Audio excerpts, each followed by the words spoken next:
The mindset of a therapist should be, well, two things. One, understanding what's going on with this person. Any preconceived notions or ideas you have, check that out the window. That's not going to serve you. Even if you get a client from another clinician, you read through their files, which is good to get an idea of what's going on, don't form an opinion. Yeah. Don't form an opinion until you talk to them or interact with them, because even when you get another clinician's notes, and they could be a great clinician, this is still someone else's opinion on somebody else. Yeah. No matter how well informed it is. And you need to see it for yourself. So check out any preconceived notions that you have and just focus in on just going in there, understanding what's going on from where they are at that particular point, and then taking it from there. Secondly, you gotta be empathetic. And I don't mean empathy in the fake way of like, oh my gosh, I can only imagine. I mean really empathetic in the sense of, if someone comes in and they say, I'm lost because I lost my mom, and that was my biggest cheerleader, and I don't know what to do without her. Really digging into yourself and thinking about that relationship that's so pivotal to you that if it came to an end, what it would feel like to be lost, or better yet, if you've lost that pivotal relationship, really kind of digging in and realizing, I know how that feels like. I don't know how it feels like for you specifically, because it's going to look unique for you. But I can empathize and understand, what does it mean to lose a parent, or what does it mean to lose a guardian, or somebody who is really essential to getting you to a place that you're very proud of. Really kind of having to dig into it that way, and then from there, really give care that's rooted still in the guides of the laws and the ethics of what you do, but care that actually comes from a place that's really human, and not just care from a place that comes from a textbook or how you were trained or what they taught you when you were doing your clinical hours. That's fake. That's acting. And if you can act your way through it, wonderful, but I feel as though you're in the wrong profession. You should be on the stage, you should be on the screen.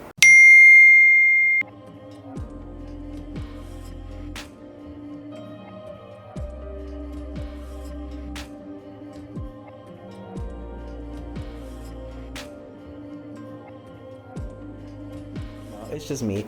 I don't care how many things I accomplish, how many things I do. I'm always just going to be Keith. I'm Alberta and Barry's son. I'm Barbara's grandson. I'm Brian's little brother. That's not to say that's all I am. But those are the things that I take the most pride in. Above going to college, above getting licensed, above being a doctor, above being a business owner. Those are, for me, the critical spots in my life, because I recognize none of those things that everybody, I guess I say venerate, means nothing or would not have occurred had I not had this perfect intersection of all those people and all of those opportunities and love and experiences they gave me. Yeah. So in my mind, when I say I'm just Keith, I don't mean it in a way to downplay my accomplishment. I really do mean it in the way of, that's how I like to define myself. I am my father's son, I'm my mother's son, I'm my grandmother's baby boy, I'm my brother's little brother who used to annoy the heck out of him, who's now one of my best friends. Yeah. Because and business partner. And business partner. Yeah. Because no matter what else I become, and I've been fortunate to become a lot of things, those are the things that are the most important to me. Yeah. And so that's how I like to be recognized. And if you happen to find out I'm a doctor, or I have to go to a panel and have to make that announcement of my credentials, awesome. But I'm not the type of person who's like, oh, Dr. Sutton or Dr. Lakeith. It's just Lakeith or Keith. Welcome back to another episode of Mental Health Monday. We're here with Keith. He's a doctor, not the focus. He's a doctor, social worker, yes, therapist, yes, private practice owner. Yeah. That sounds like a lot. Do the hats ever get heavy? Oh, of course. Okay. Tell me more. So when you're a clinician, they get heavy because, I'm not sure if they tell you this as a clinician, you have to be very intentional cutting off your brain about thinking about your clients and what they're going through and how to help them problem solve. Sometimes I can find myself walking the dogs and the case or a client pop up in my head and it's like, that session, and kind of play it back in my head, try to figure out how do I need to address what I need to address in the next session. In that regard, the documentation piece can be hard. No, it's not hard. It just takes time. Yeah. So having to stay on top of that, staying on top of yourself, staying on top of that. The administrative piece becomes hard because it's a case of, well, what's going on with billing? Did the claim get denied? Okay, why did it get denied? Or they switched insurance and didn't tell us. Now we get the insurance information. Okay, we can't accept this insurance even though they've been working with us because they switched insurance. How did they make that happen? Yeah. Okay, how are we promoting the agency? How we let people know that we exist so we can get more people coming in? How do we provide more services? Okay, so maybe we need to also think about building out this service to where so it's not therapy, but it's still a resource that they can engage in. So the administrative and business part, it's always trying to figure out how do you stay relevant? How do you make sure that the practice is following in guides or lines, whatever the laws are? How do you make sure that the services are still competent, beneficial to the clients? Do we need to come up with new services? Doesn't mean we need to shrink services or expand services. What's working, what's not working? There's no way that in doing all of that, it doesn't become heavy because, and I'm pretty sure you know this, when you run it, it really all does fall on you. You can outsource and get help, but guess what? Even in the outsourcing and getting help, you still have to be the person to make sure that it's done appropriately. Because you can outsource your billing, but if something goes wrong with billing, guess what? The person who did the billing, they probably already got paid. You have to be the one to go back in there and kind of figure out, okay, well, what happened? And then be like, oh, dang, they switched their insurance and didn't tell us. So now we got to resubmit it and we have to wait, right? Even in outsourcing things, you still have to be the person responsible that things are actually happening where they're supposed to happen to keep things going. Managing the team. I love my team. I have a team of phenomenal clinicians who are still, some of them have found their voices, some of them still in the process of finding their voices, and it's a privilege to be able to support them in that process. But it's still taking time to provide guidance, to talk about what it is that they're doing in their interactions with their clients, bring things to their attention, but also help take the time to check in on them to see, how are you doing? Therapy aside, being the therapist aside, how are you doing? Because I recognize you're a human being and what you go through can impact what your clients are going through. Do you need some time off? Because it sounds like you're overwhelmed. Take some time off. You're doing your dissertation? Okay, then, well, it sounds like to me we might have to kind of figure out if maybe you need to take the week off to finish the dissertation. Your clients, they really need to see somebody, then one of us will be on call and they can schedule something. Having to take care of them, but also recognizing the business end, you're not working for a week. So that means that revenue, it's not coming in for a week. But being okay with that because you recognize they're human too. All those things, and not even talking about what goes on in your personal life. Float around in your head 7 days a week. I won't say 24/7 because at some point you gotta go to sleep. It's crazy. But a good chunk of the day, all those things are floating through your mind. So, in a way, it's always heavy. But the cool thing about having a team, the cool thing about having the type of brother I have, everybody helps carry the weight to the best of their abilities. And you can't ask them to do more than that. So, thankful in that regard to not be doing all this by myself. Would you say your job is in execution is more social work or therapy? You got a big one. By execution is therapy because I am a therapist. Okay. What should the mindset of a therapist be? The mindset of a therapist should be, well, two things. One, understanding what's going on with this person. Any preconceived notions or ideas you have, check that out the window. That's not going to serve you. Even if you get a client from another clinician, you read through their files, which is good to get an idea of what's going on, don't form an opinion. Don't form an opinion until you talk to them or interact with them, because even when you get another clinician's notes, and they could be a great clinician, this is still someone else's opinion on somebody else. No matter how well informed it is. And you need to see it for yourself. So check out any preconceived notions that you have and just focus in on just going in there, understanding what's going on from where they are at that particular point, and then taking it from there. Secondly, you gotta be empathetic. And I don't mean empathy in the fake way of like, oh my gosh, I can only imagine. I mean really empathetic in the sense of, if someone comes in and they say, I'm lost because I lost my mom, and that was my biggest cheerleader, and I don't know what to do without her. Really digging into yourself and thinking about that relationship that's so pivotal to you that if it came to an end, what it would feel like to be lost, or better yet, if you've lost that pivotal relationship, really kind of digging in and realizing, I know how that feels like. I don't know how it feels like for you specifically, because it's going to look unique for you. But I can empathize and understand, what does it mean to lose a parent, or what does it mean to lose a guardian or somebody who is really essential to getting you to a place that you're very proud of. Really kind of having to dig into it that way, and then from there, really give care that's rooted still in the guides of the laws and the ethics of what you do, but care that actually comes from a place that's really human, and not just care from a place that comes from a textbook or how you were trained or what they taught you when you were doing your clinical hours. That's fake. That's acting. And if you can act your way through it, wonderful. But I feel as though you're in the wrong profession. You should be on the stage. You should be on the screen. I've learned in growing up in these United States of America is that where there's a vulnerability and a weakness, there's an opportunity. Yeah. The market teaches you that. Business teaches you that. Even, unfortunately, on a very micro social level, it teaches you that. So I'm always, I don't want to say skeptical. I don't want to always question people's intentions or why they're around when someone is suffering. I do believe that sometimes people are genuinely there because they want to help. But I'm also someone that kind of pays attention to, like, how are other people moving? How are they really showing up? They show up in a substance type of way, or they show up in a way where it's just kind of like they're overly doing it. Is that how you approach your job? No. Yes and no. You sure? I was gonna say it sounds like a lot of meticulousness is. I would say yes and no. Yes, in the sense of my job trains me to, well, my profession, I should say, trains me as a social worker to where as though you have to recognize the humanity of other people, and you have to be concerned about the social welfare of other people, and work with other people and respect their autonomy, particularly for people who are very vulnerable. But my job also trains me that when people are very vulnerable, that is the time that they are taken advantage of the most. That's how sex trafficking occurs. That's how people find themselves in situations of dealing with domestic violence. That's how people find themselves in situations that are huge problems in the U.S. right now. They are. Yeah. They are.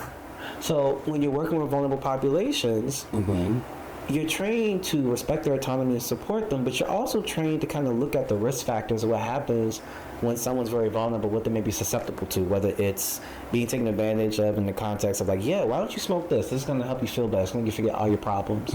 Or, yeah, well, why don't you just kind of live here and, you know, don't worry about what it is you're going to pay. Just sign your name here and we'll work out those details later. And the next thing you know, it's like, wait, I signed a contract or a lease that says I have to pay $1,300 a month, and I'll probably only make $1,300 a month.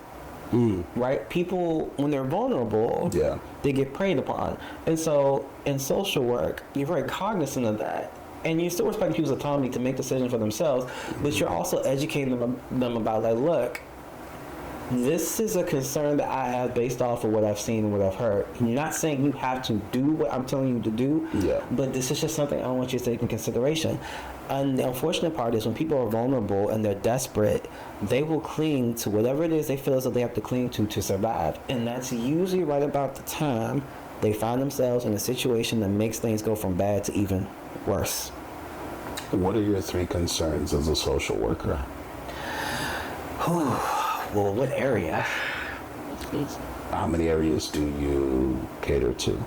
So social work, we're trying to think about things on like kind of 4 levels. So the micro levels, like what we're doing right now. Explain these levels. Okay, so why they're important. Yeah, not getting your bag. Okay, so the micro level, right? So what we're doing right now, those one-on-one interactions, how are we connecting to people? Are we listening to people? Are we showing them some sort of compassion, understanding? Are we providing quality services? If I'm your case manager, if I'm your therapist, how's that going? So we're concerned about things on a micro level, those one-on-one interactions, what's going on in people's immediate lives, their immediate households. Then there's a macro level, right? So we're concerned about things on a global scale. So it goes from like me just being concerned about what we have going on in this space to like, well, what's going on on this block?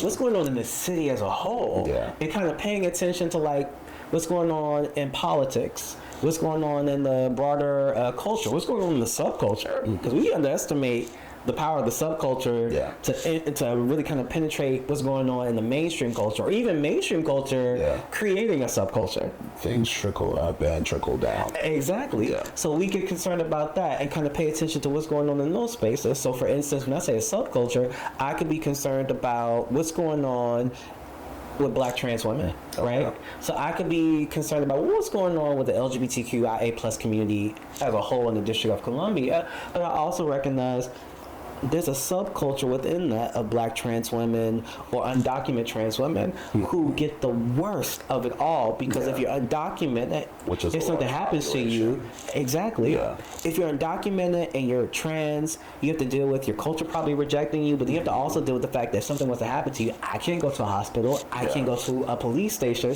because I'm afraid I'm gonna be identified and be deported and end up back where I try to get away from. Yeah. If you're a black trans woman, it's a situation where you in a lot of circles are considered like a pariah. And so that leads to a lot of unsafe situations and a lot of inequity. So you worry about that because you think about it on the macro level, you think about the culture and you think about the subculture. Then you think about it on what we call like the term escapes me, but on like a global scale. We think about, okay, so what's going on in the world as a whole that's impacting... What level is the global scale? The global scale... Is that the final level? Because you said there's 4. Macro... Okay, micro, macro, meso, sorry. On the meso level, we're more so concerned about, okay, so what's going on nationally, globally, right? As in, like, what's happening in this world that's impacting people's social welfare. So even on a global scale, as a social worker, you're concerned, you think about what's going on in Gaza. You think about what's going on maybe in regards to Ukraine. You think about what's going on in Sudan. You think about what's going on in Ethiopia. You think about these things on a global scale as far as like what's happening and what the powers that could possibly do to address that. Because the biggest thing about social work on all of those levels that you're trained to do, and no shade to any other mental profession, the crux of social work is social advocacy. So really kind of advocating, not even really kind of, just really advocating. Okay, define advocacy.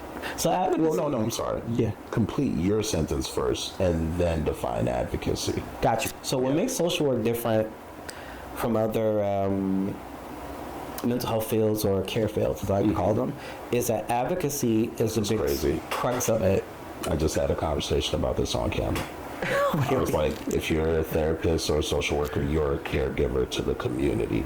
You are. You should be considered a caregiver. And I bring that up because caregivers aren't being taken care of. So, for example, I don't understand how you social workers and you therapists, you guys go to get therapy, but you're charged these outrageous prices, like the general population, as people that are doing the work. And it's like, you do realize if you don't do maintenance on your screwdriver isn't always going to be able to turn the screws that need to be turned, right? Correct. Yeah, I'm sorry, keep going. Only thing I can contribute that to is, and I'm not saying it's a good thing, I'm not saying it's a bad thing, capitalism. Yeah. Everything's for profit. Yeah.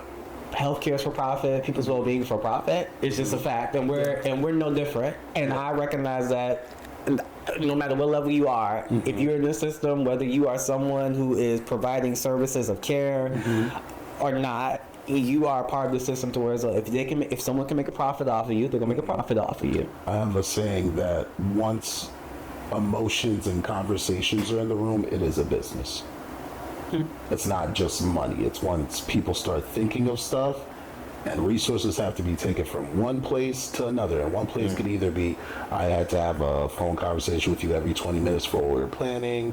I had to pull some favors in order for us to accomplish this thing that doesn't have a name yet. Or we had to reach out to folks who usually wouldn't do things first, but now they're doing things for us. That's business. Yeah.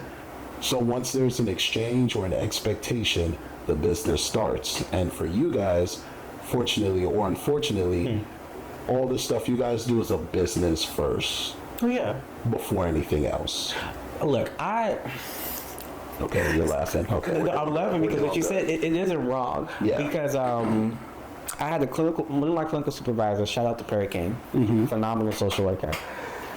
When he was coming up in social work in the 80s, one of the ideologies that got put out there by social workers is that, poverty pimps. Hey, right? Well, I'll explain to you why. Okay. Because here's the thing about social work, too, that we recognize. That's the reason why I love social work so much, is because we are constantly reflecting ourselves as a profession and how we play a part in the system that we're also trying to reshape and dismantle. By that, what he meant is this. Historically, up until that point, and even to a certain extent today, social workers were an arm of the system, right? So as in, as I'm not sure if you guys seen Claudine. I'm a movie buff. I love old school films. The image of the I social, don't like a lot of old school films. You gotta educate me. okay, so long story short, Claudine takes place in Chicago. Single mother. I believe it's 5 children that she has. She's working, but she's also on welfare. But welfare won't allow her to work. But of course, she can't survive and take care of 5 kids off of welfare. Yeah. So in that film, one of the running themes is cheating the system. And the way the system was, I like where this is going. yeah, the way the system was set up, they were policing her. So which they were literally in the film, the social worker would come into the house. She would have to explain like, well, where did this case of beer come from? Where did this extra salt come from? Is that a new toaster? How did you afford that? Yeah. Having to justify how she got those things. Now the funny part of that movie was when the social worker come, one of her kids would be like, "Oh, the social worker coming," and so they would rush, hide the new things, all that stuff that their mom had purchased. And so we were, and his example of what it was like in the 70s, and to a certain extent even into the 80s, an arm of the system that made it very difficult for people to actually kind of thrive. We just want you to be comfortable enough to where so you have a roof over your head, maybe just enough to feed your kids, but ultimately the thinking was, okay, this is going to force you to get back on your feet. Yeah. Because you're not going to like this. We're going to make it so uncomfortable that you're going to get back on your feet and you're going to do what you need to do. And the problem with that, of course, is the fact that we understand poverty in a different way we didn't back then, which is one of the sayings is that it is expensive to get up out of poverty. Yeah. It is extremely expensive, more expensive for you and me. If we fell down, don't get me wrong, it would hurt, but we have enough cushion to where as though we would get up a little bit quicker. To where as though if you are in the extremes of poverty, or even not even the extremes, just impoverished. When you fall, it's the equivalent of falling from the 2nd floor to the ground. Exactly. And it's only concrete and exactly. But what that movie highlighted was how social workers were agents of the state that could come in there and tell you, well, you can't have a man. Because that was another part of the plot of the film. She was falling in love again with the James Earl Jones character.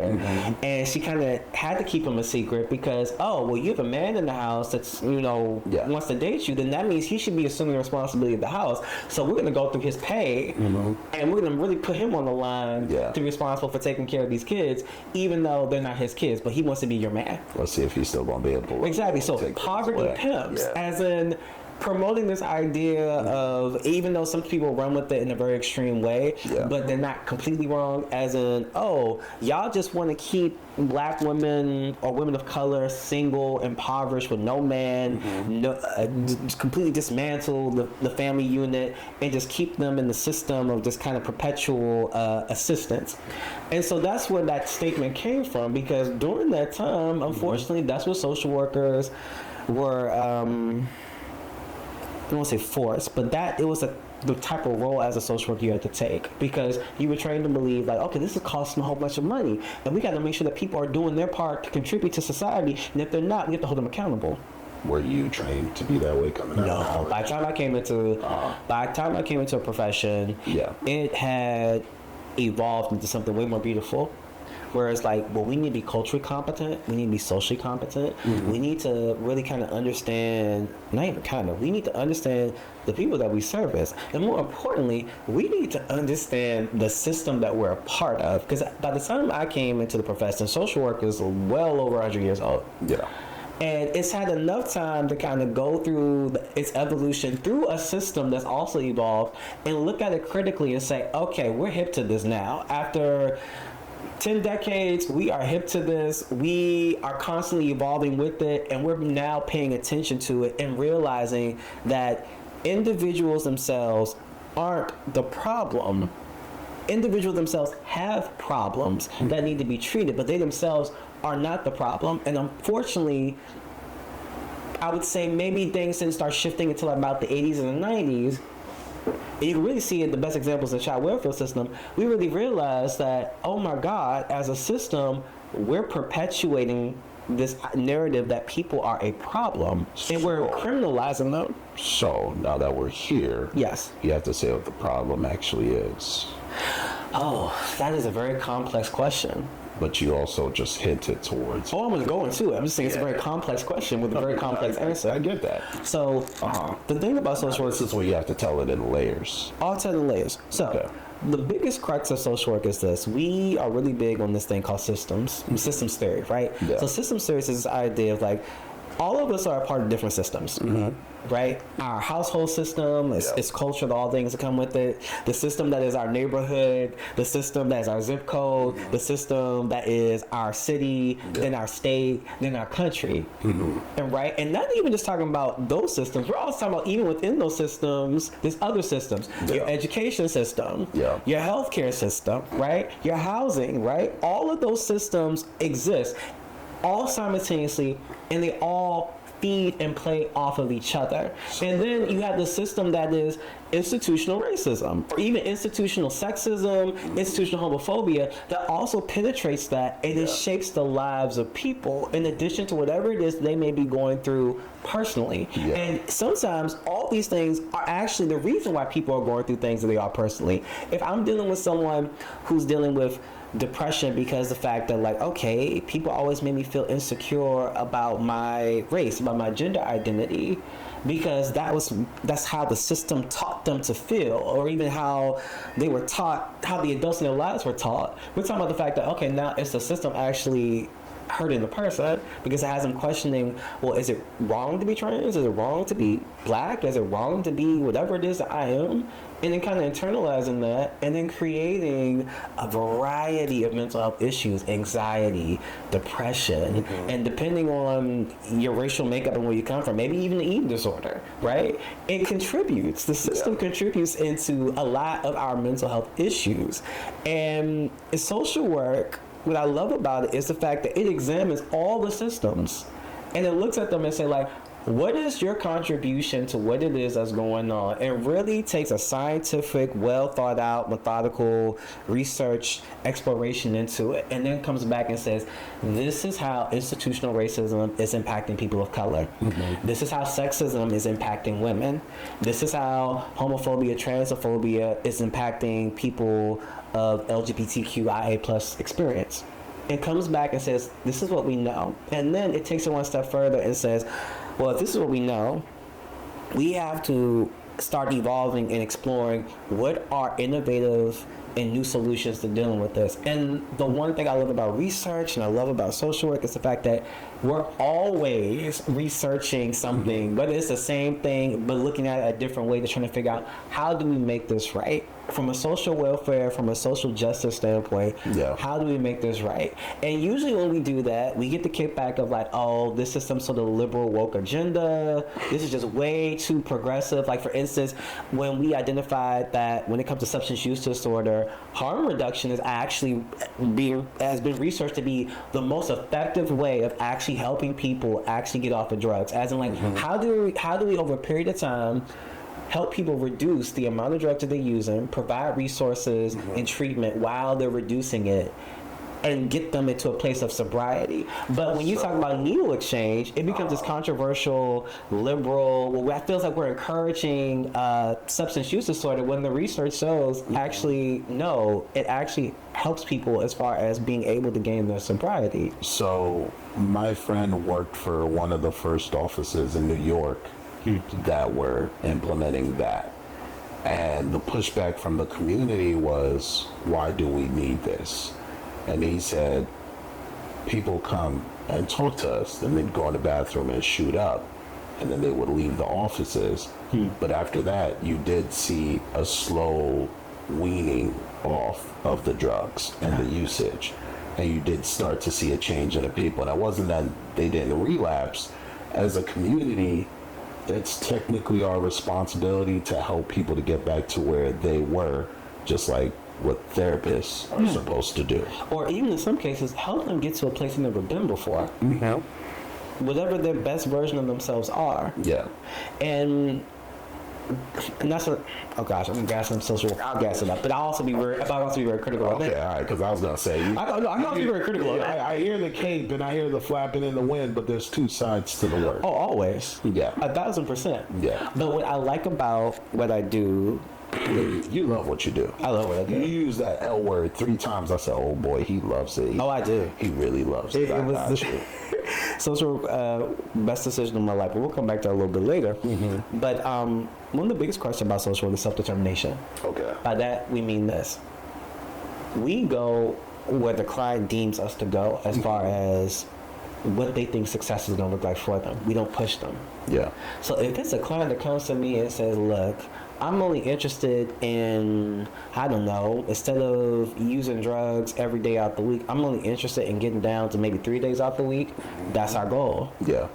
Meet them at their 3. I'm going to meet you at your 3. And if you don't want to go beyond your 3, that is a choice I'm going to respect. I know some people say, like, no, that shouldn't be the goal. You should push them. That's completely against what it is that we believe when we're talking about self-determination. Because the reality situation is this. I can push as much as I want to.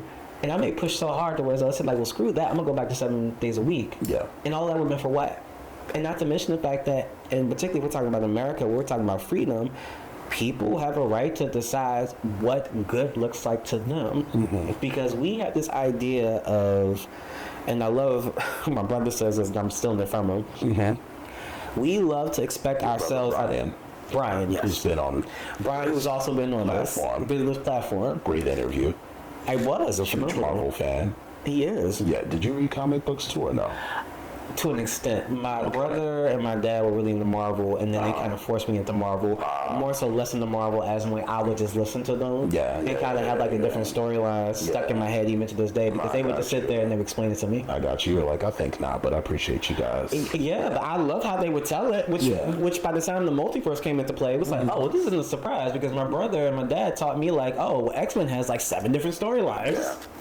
To where it goes in so many different directions. One of my favorite ones is when it's only down to 2 X-Men, Storm and Wolverine. I was like, how did it end? I'm not going to give it away to y'all, but the ending was like, well, that's disappointing. That was disappointing. I was like, you guys followed this? They're like, yeah. A lot of those storylines have been like that as of late with the writers. And I don't know if it's because of lack of unison or it's the freedom of, hey, write the best story that you can, and not everyone who creates these, like Todd McFarlane, are actually great storytellers from beginning to end. Some people are great starters, some people are great enders, and some people are really good at the middle, but not everybody can do a complete story. It's the truth. Well, in those stories, I always tell people, when you talk about a Marvel story that's really good, and even when DC Comics more so with the Batman franchise that got rebooted like in the 2010s. It's the human piece that makes you fall in love with. Like what they did for WandaVision, the Scarlet Witch. You fell in love with her storyline because the human piece of like grief and loss. Yeah. Right? Yeah. She created a whole entire space because she was grieving the loss of her partner. Yeah, but it started with her friends and colleagues abandoning her first.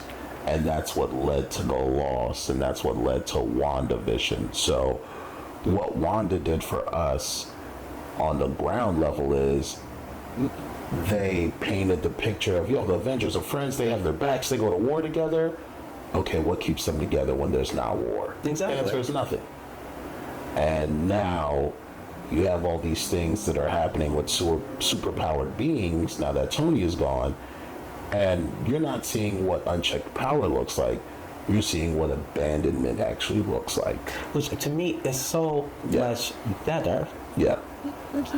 The thing is, what makes a superhero or even a villain interesting is the fact that we want to know the storyline. They're like, how did you get to this space? Superman isn't interesting just because he's strong and because the fact that he can shoot lasers out of his eyes. Superman's interesting because he came from another planet and he was, to a certain extent, abandoned and then adopted and then figured out how to navigate us. Batman's interesting because tragedy of witnessing your parents being murdered in front of you led them down this path of wanting revenge, but also ultimately wanting justice. Right? We fall in love with that part that we can see of ourselves in them, as in like, I can understand that. I can understand how Batman became Batman if somebody killed my mother and father in front of me. But that's also why Batman is the world's greatest detective, because of the tragedy that happened to him. And Superman is the world's greatest superhero not because all the powers, because you know what all the powers are, because you see the moral fight he has internally with killing and not killing. Exactly. For somebody who's so powered up. Which is what I feel like. Yeah. In some of the films. Okay, now I'm critiquing DC Comics. And I was gonna say, you said you're not big on it, but I was like, you sound like you got some depth to you, though.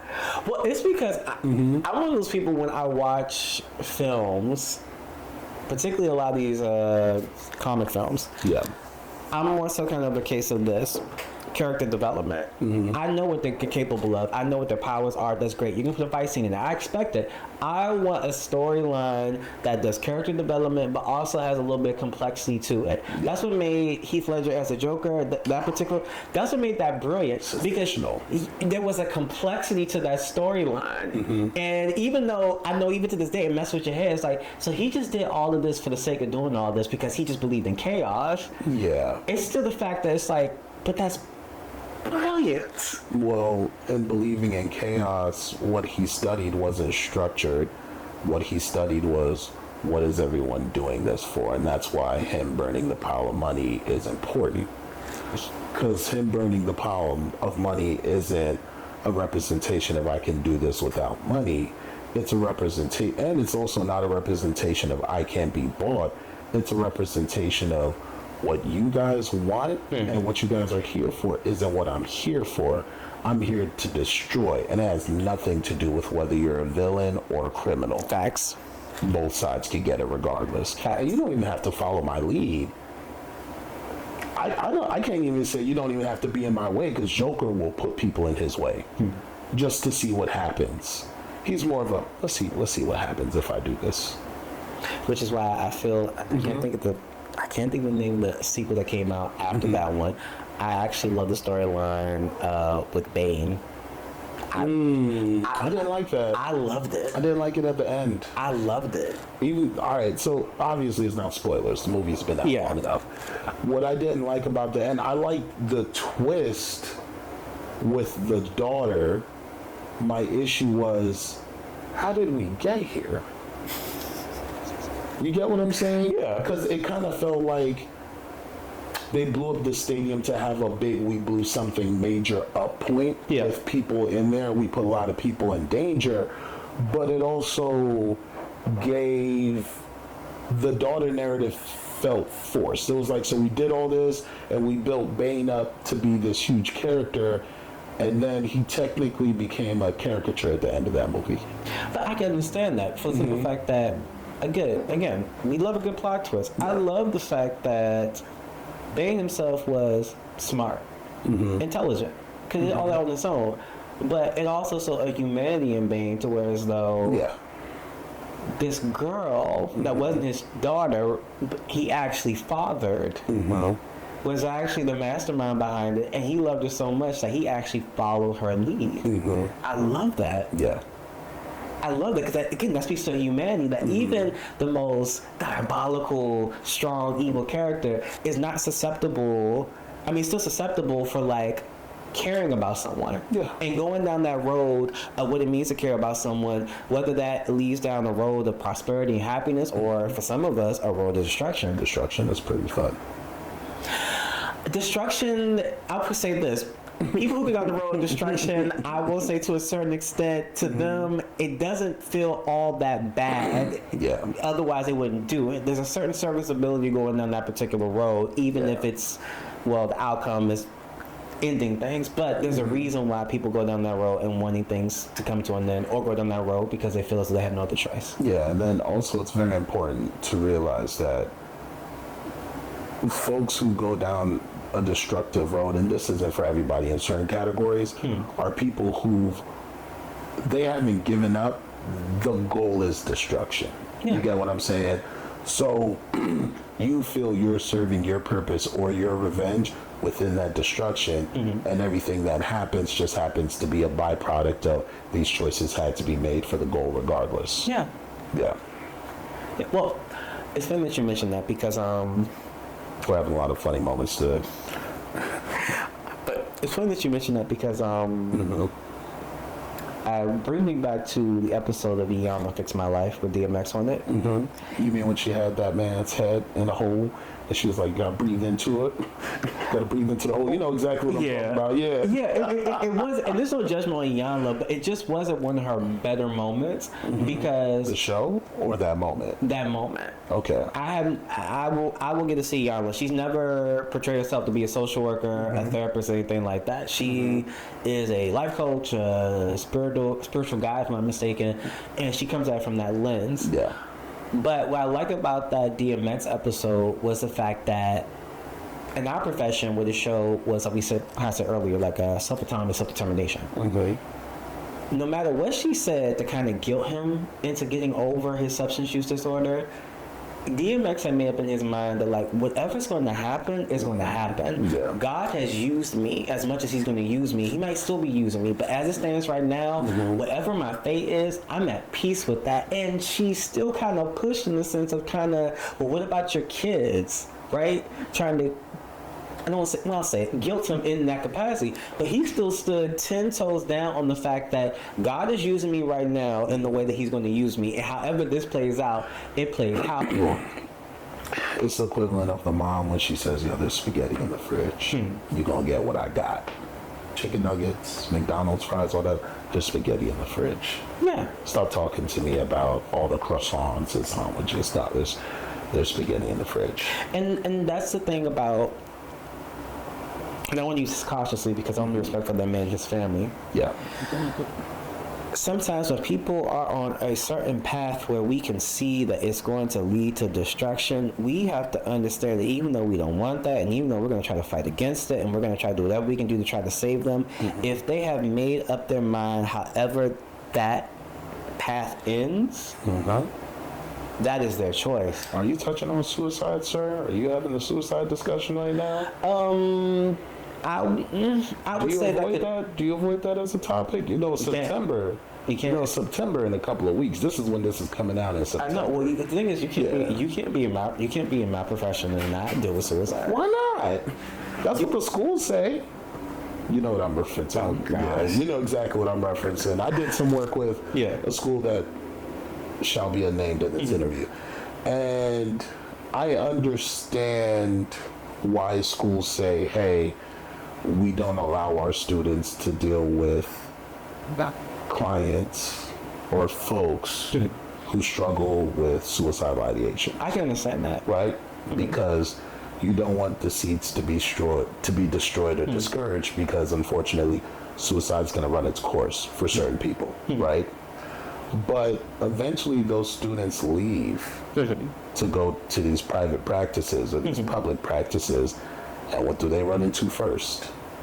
Probably someone with some sort of suicidal ideation. Or and it's not an assumption, right? We don't want to get dangerous with it. Did you watch the interview that I sent you last night when I was like, hey, I'm going to take all the I did not.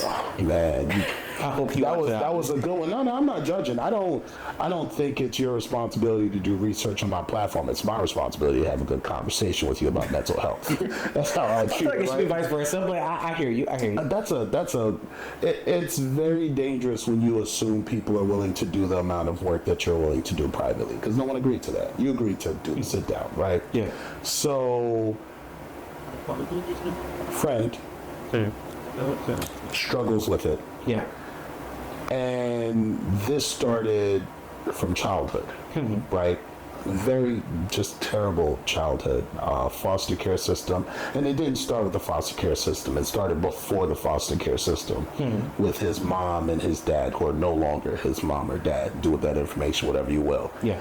And now he's struggled with this since he was a child. And he's been in therapy from when he was younger, like around 6 or 7 until about 15 or 16. And in that conversation, I became aware of the fact that he considers himself a delinquent because of how he was raised and what happened to him. Yeah. And I was like, I ain't never considered myself a delinquent. I consider myself black. That's about it. Jamaican, but black. Yeah. Right?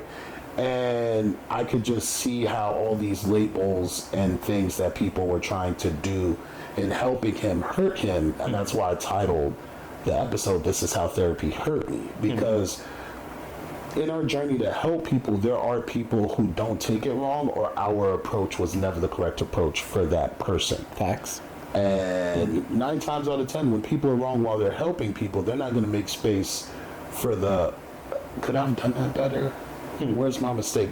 Did I have someone who would have been better fit for this situation and I just didn't want to acknowledge it because I was too busy helping? Yeah. And my platform is really big on, hey, as much as we're helping and as much as we're getting help, as the person getting help, am I demanding the right thing? And as the person that's helping the person, am I doing the research and is this the right approach for this person's experience? So you hit on a couple of things, 3 main things, and I'll address all of them. To your first point about some schools really trying to protect, I guess, their students from working with clients that have suicidal ideation. Yeah. I'm always on the fence about that. I get where the institution's coming from because, to a certain extent, that becomes a big liability on them. If I send you out and that word stops a lot of great things from happening.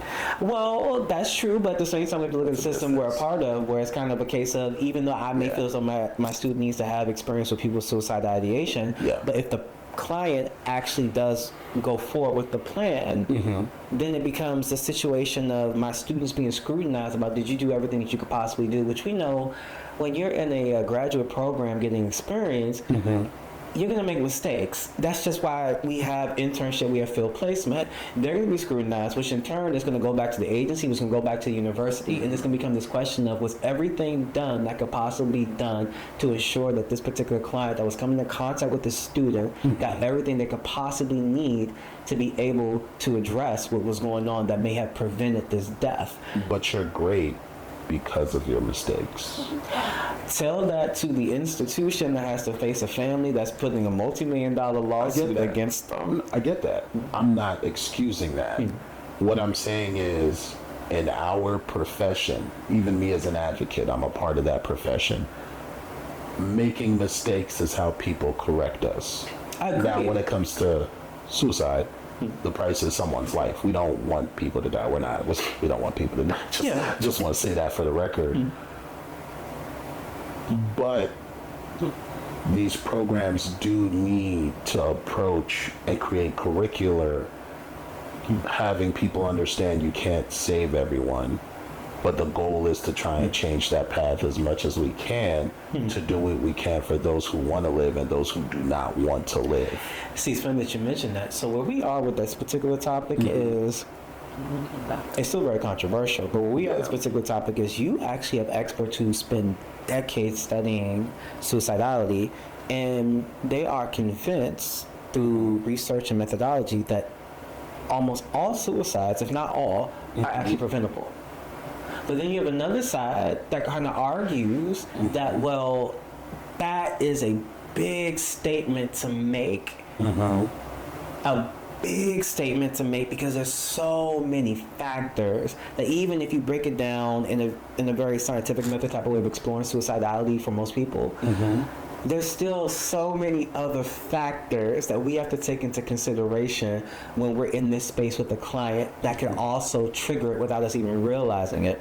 So I think that we're trying to gain a consensus about what some researchers are finding and what some other researchers aren't finding.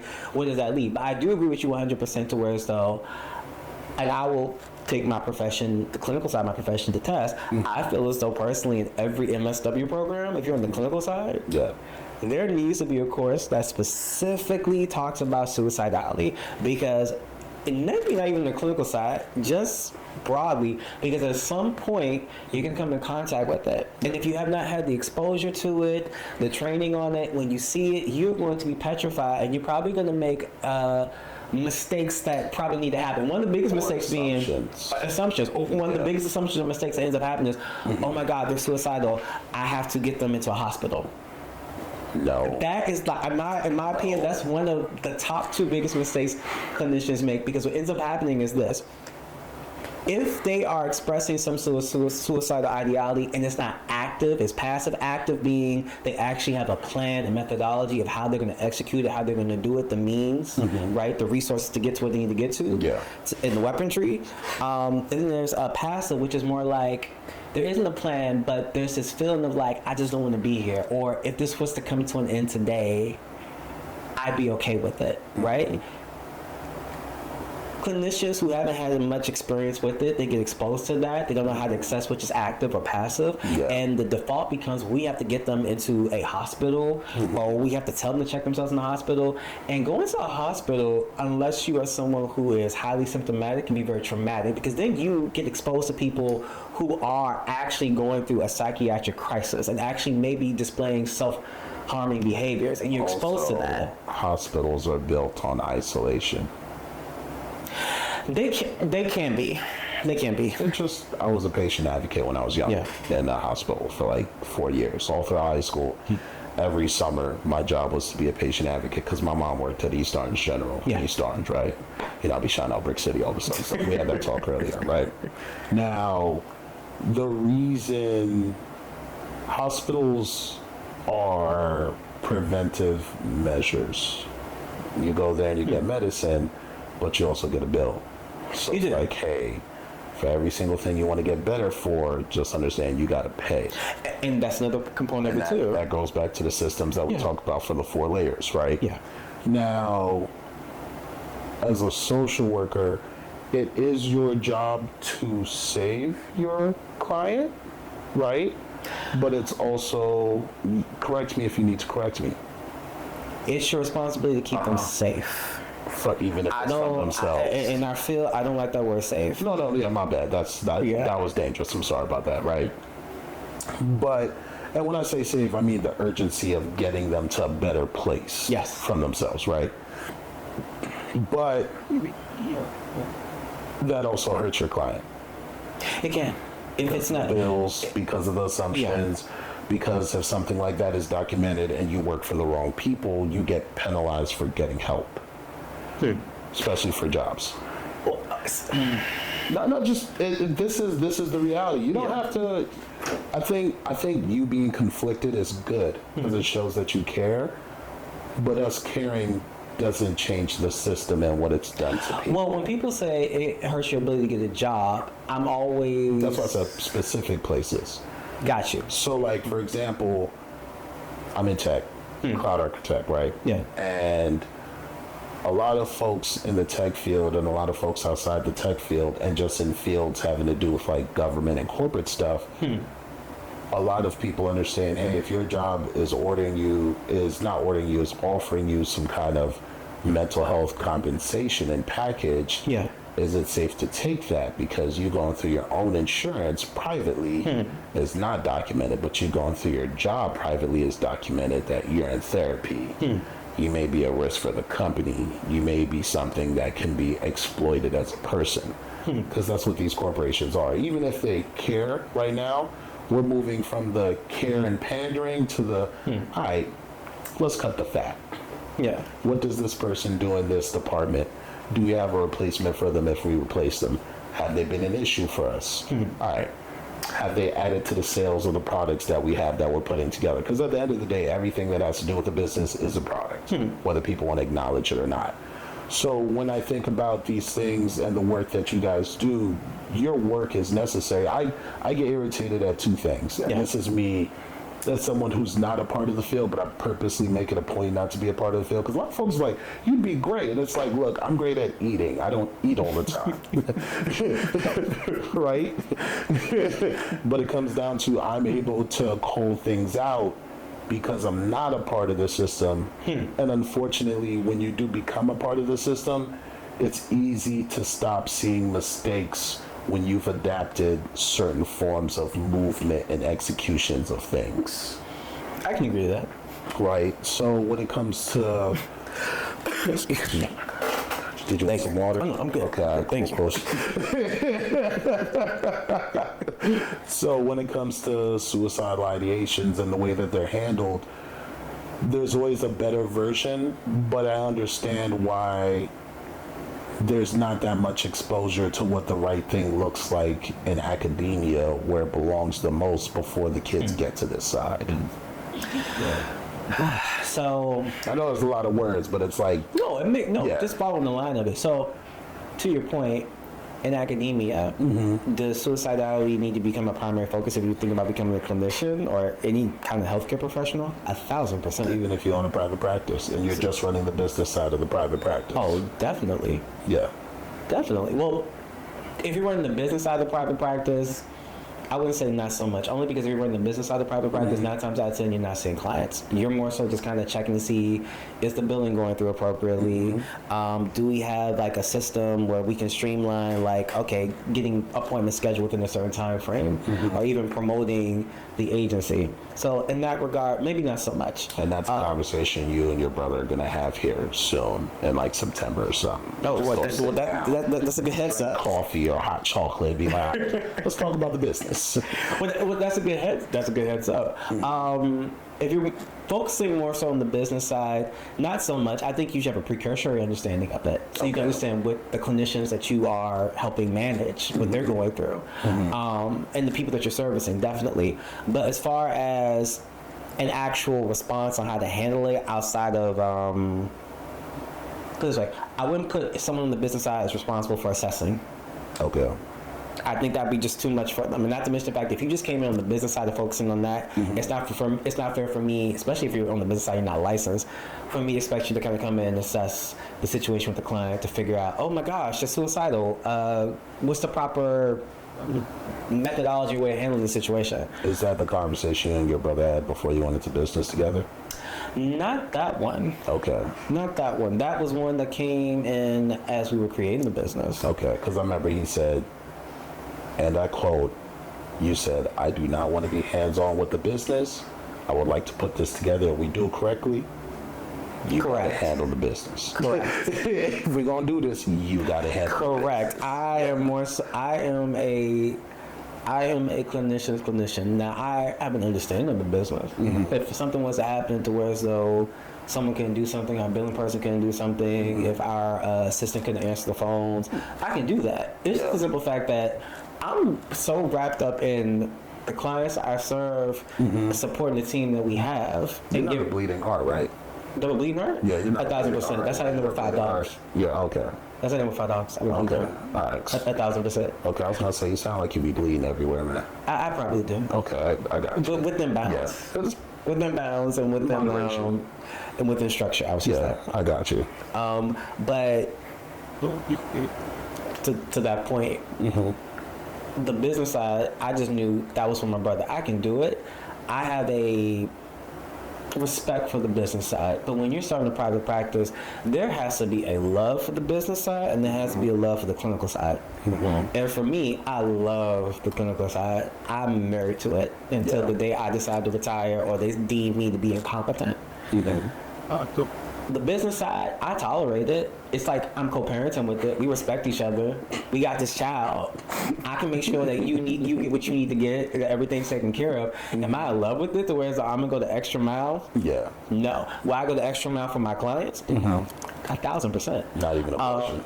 Yeah. No, I got you. I know. Look, I care about the business side enough to make sure that we're not doing anything illegal or unethical. But outside of that, I'm good. I'm good. I got you. I'm good. I just wanted more so private practice in the sense of I wanted freedom to practice in a way that made sense to me. I wanted freedom to practice with the community that made sense to me in my practice. I wanted freedom to be able to work with people on the financial side to where so if they can't afford therapy, well, let's talk about what that looks like and what does equity look like as far as if you can't afford it, how do we still make this happen? I wanted freedom to do that in my own space, in my own agency, without working for another agency, which I get that at the end of the day, all of those agencies are businesses, without working for another agency that says, yeah, we can't give everyone like that. We're going to have like a 2-hour combo about this. Like I need more of this on the platform because I don't think it's fair to have your clients understand how the business is ran, but I do think it's important that other clinicians and therapists understand what does it mean to run a private practice, what does it truly mean, and what comes with that. Because for every dream that you have, there's a storage room full of paperwork that you got to take care of and taxes that you got to pay. That part. That you may not have known of, and we're not even touching on the trademark yet and how much that costs. 1,000%. Yeah.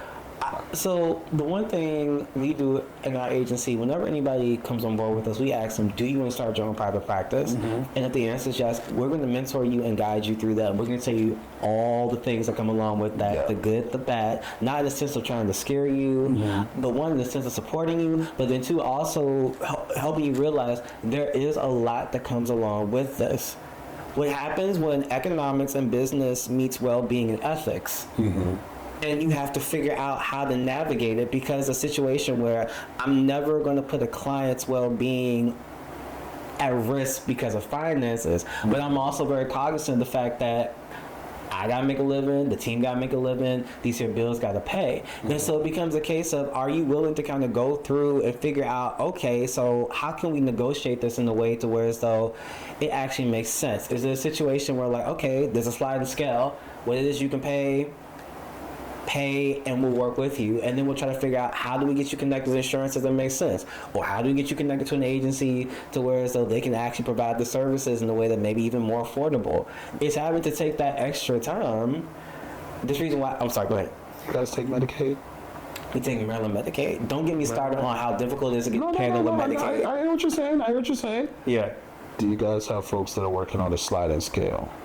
Yeah. Okay, cool. I'm gonna send some people your way. I got some folks that, do you have therapists that are available? Very important question. Right now on our team, Dr. Newell has availability. Oh, no, don't say his name out loud. Don't put pressure on him. I'm just saying. On top of my head. So yes. Okay, cool. We have clinician availability. Cool. Just leave it at that. Yeah, that's just, these are important questions. But that's the reason why me and my brother, us going to business is a beautiful thing. Yeah. Because Brian understands what it is that I'm passionate about. And that's not to say he's not passionate about it, but Brian has more of a sense of business in the sense of, I'm all for us servicing the community, but I'm also in service of us in the sense of we have to actually feed ourselves, pay our bills, and meet our responsibilities. Yeah. It's easy to go to your brother who you own the business with and say, like, look, here's the client, here's the situation, here's what I'm thinking. And then him kind of say, okay, let me just run these numbers and kind of figure out what we can do. Versus working for another agency where it's like, there's nothing we can do for them, you refer them out to another agency. And hope and pray that the agency has an opening. Yeah. It's just a different type of, I hate to say it, but power.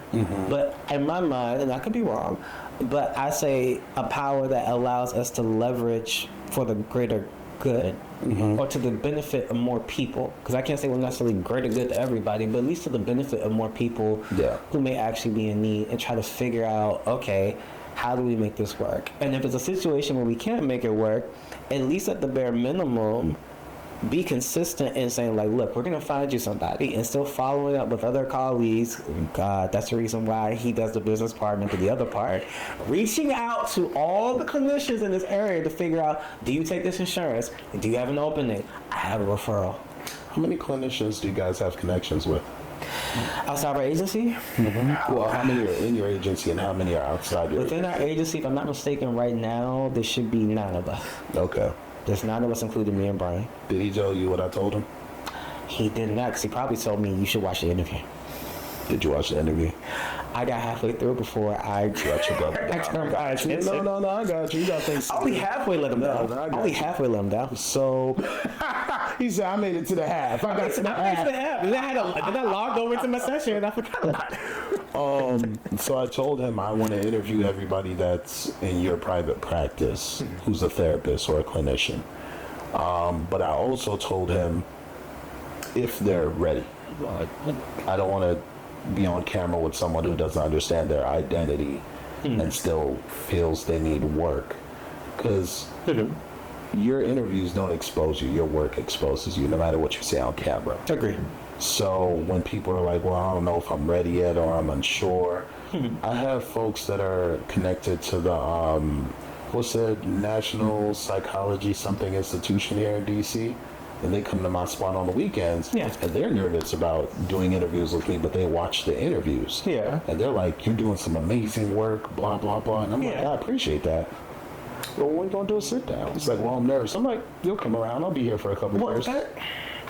Okay, so that also became a factor in how actually we ended up becoming group practices initially. Yeah. In my mind, Brian had different thoughts apparently compared to what I did, and we consulted each other later on down the road to kind of feel like, okay, let's do this. Initially, the agency was just like me and Brian, servicing the community, doing fine, doing what we do, servicing our community, all that. But then it expanded upon itself because then people start paying attention to us, and they were like, "Hey!" And this is a critical thing in our field that really breaks my heart. Not everybody gets the same quality clinical supervision. Oh, okay. Yeah. All right. No, just tell me more about that. Yeah. So when you are in this space after you get your master's and then you're trying to get your full independent license, whether that's on the counseling side, social work side, family marriage side, even psychology side, there is a window between 2 to 3 years, or it could be longer, where you get your clinical hours. You get your clinical hours under supervision, working underneath someone who is fully licensed. In other words, they meet with you every week to not just go over the clients that you're working with, but also work with you as far as like, okay, so who are you as a clinician? What's your voice? Do you understand the ethics of what we do? And more importantly, how do you combine that with who you are and how that shows up in front of your client, and what are you passionate about? Unfortunately, and I want to be careful how I say whatever, not all clinical supervisors are built the same. Not all clinical supervisors take that time to really go over cases in detail, to explore them, to really kind of challenge their supervisees to think outside the box, but still ethically. They don't go over like effective theories, go over why maybe a theory may not be culturally competent. They don't, not all clinical supervisors help future independent clinicians sit down and formulate, who are you as a professional? Who are you as a therapist? What are you passionate about? Do you want to take a holistic approach? Are you more so interested in addressing issues that impact women of color? Are you more so interested in working with populations, sexual minorities? Who are you in this dialogue? And they don't give them that space to really kind of explore that and during that time when they need it the most. And so by the time they become fully licensed, yes, they know how to do therapy. Yes, they know how to do a treatment plan. Yes, they know how to do a diagnostic assessment, but they don't know who they are as a clinician, what they're passionate about particularly. They don't even know they can actually, yes, you can work with everybody, but they don't even know they can specialize and maybe work with a particular population using a particular modality because no one sat down and explored that with them and helped them kind of iron that out. This is giving the McDonald's effect where it's like, ba-da-ba-ba-ba, we got them out there. And they're serving the community, so what's the issue? But that's why, for us, the group practice, that's what made me fall in love with it. Brian thought about it in the context of like, well, we could service way more people if we become a group practice. And I was like, okay, yeah, I'm cool with it. But what made me fall in love with it, once we started compiling a team, what I love was being a clinical supervisor. So you're more little picture and he's more big picture. That's always that has always been our dynamic growing we up. Talked about it. You guys are part of the same coin. You're one side and he's one side. Brilliantly, yes. Yeah. So another thing that I have an issue with, and you guys can disagree with me all you want. You just clinicians. I could really care less. And everybody's entitled to an opinion. I love you guys. Yeah. Social work therapy. When you're at school, everyone is like, oh no, when we're here, we're the same thing. And it's like, you guys aren't. Because publicly, when you come out, a social worker is distinctly different from a therapist. Social worker is, hey, do you need help? Here's the resources. What am I seeing in your environment? Therapist is, let's have the conversation. Let's figure things out. Let's sit down and talk and make time to stop and really go through the details of how did you get here and what is it connected to. So, to that, you're right. Okay, I would say you're right and you're wrong. Right in the sense of this. So, when you go to an MSW program, they have different concentrations and tracks. So, if you're doing policy, of course, you're going to focus on policy. How policy impacts, how the right effect of policy, both on a national, state level, but also institutional level. Right? And then you may also have community, which is more so kind of focused on like, okay, so how do we make this neighborhood more functional, more effective? But then you have a clinical track. Now, I will agree with you in this regard. Not all clinical tracks and all MSW programs are built the same. You have to say what an MSW is. Masters in Social Work. Okay, cool. Not all clinical tracks are built the same because not everybody gets the same type of quality field placement. Yeah. Not everybody gets the same quality field supervisor. Not everybody who even takes a clinical track actually ends up in a therapist's office. Sometimes they may find themselves actually doing clinical social work, but clinical social work in the context of maybe a hospital, a clinic in the community, or even like maybe running like a support group for a variety of different people that have a different symptomology. Now, that has clinical components to it, but not necessarily in itself, in its nature, be clinical. And then also, to your point, where I agree or disagree, that supervision piece also makes a big, important difference. And So if I- become it or how you approach the work. How you actually, in my opinion, if you're a social worker, you actually become a therapist. So, for instance, So everyone starts as social before they become a therapist. you mean like before they become a therapist via social work? Yeah. So yes, your first year in your MSW program is a generalist year. So by the time your advanced year, which is your second year, or your third year, depending on how long you've been in the program, is where you declare your concentration. And that's when you actually start taking the courses that complement that concentration. But the biggest piece that I would say for if you're a clinical social worker that becomes a therapist, because I tell people I'm a psychotherapist by profession, but I am a social worker by training, is that time to where so you're getting your clinical hours and getting clinical supervisions. Because I will say this for social work, and I even call it the task. You have social workers who can get all their clinical hours, and no shade to case management, because case management is important. They will find these jobs that hoodwink them and say, this is a clinical case manager job. And they'll meet with you once a week to talk about the client, the symptoms, even the diagnosis, right? And how to effectively treat it in the context of case management. That is not the same thing as being a psychotherapist, because the biggest thing that's also missing from that is we're also talking about how do we come to this diagnosis? What are the symptoms that you are specifically seeing them? Are we putting them in their proper context? What is the culture of this person? Where did this person grow up?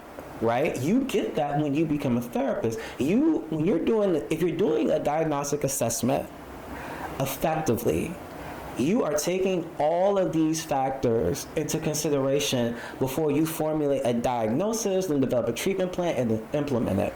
And not all social workers, when they take the clinical track, when they're out there getting their clinical supervision, they find themselves in actual therapeutic spaces where they're actually doing that. They're doing components of clinical work through clinical case management, but then they get fully licensed, and then maybe they get their first therapy job, and they realize, first off, I'm not having to run around anymore. I could sit down.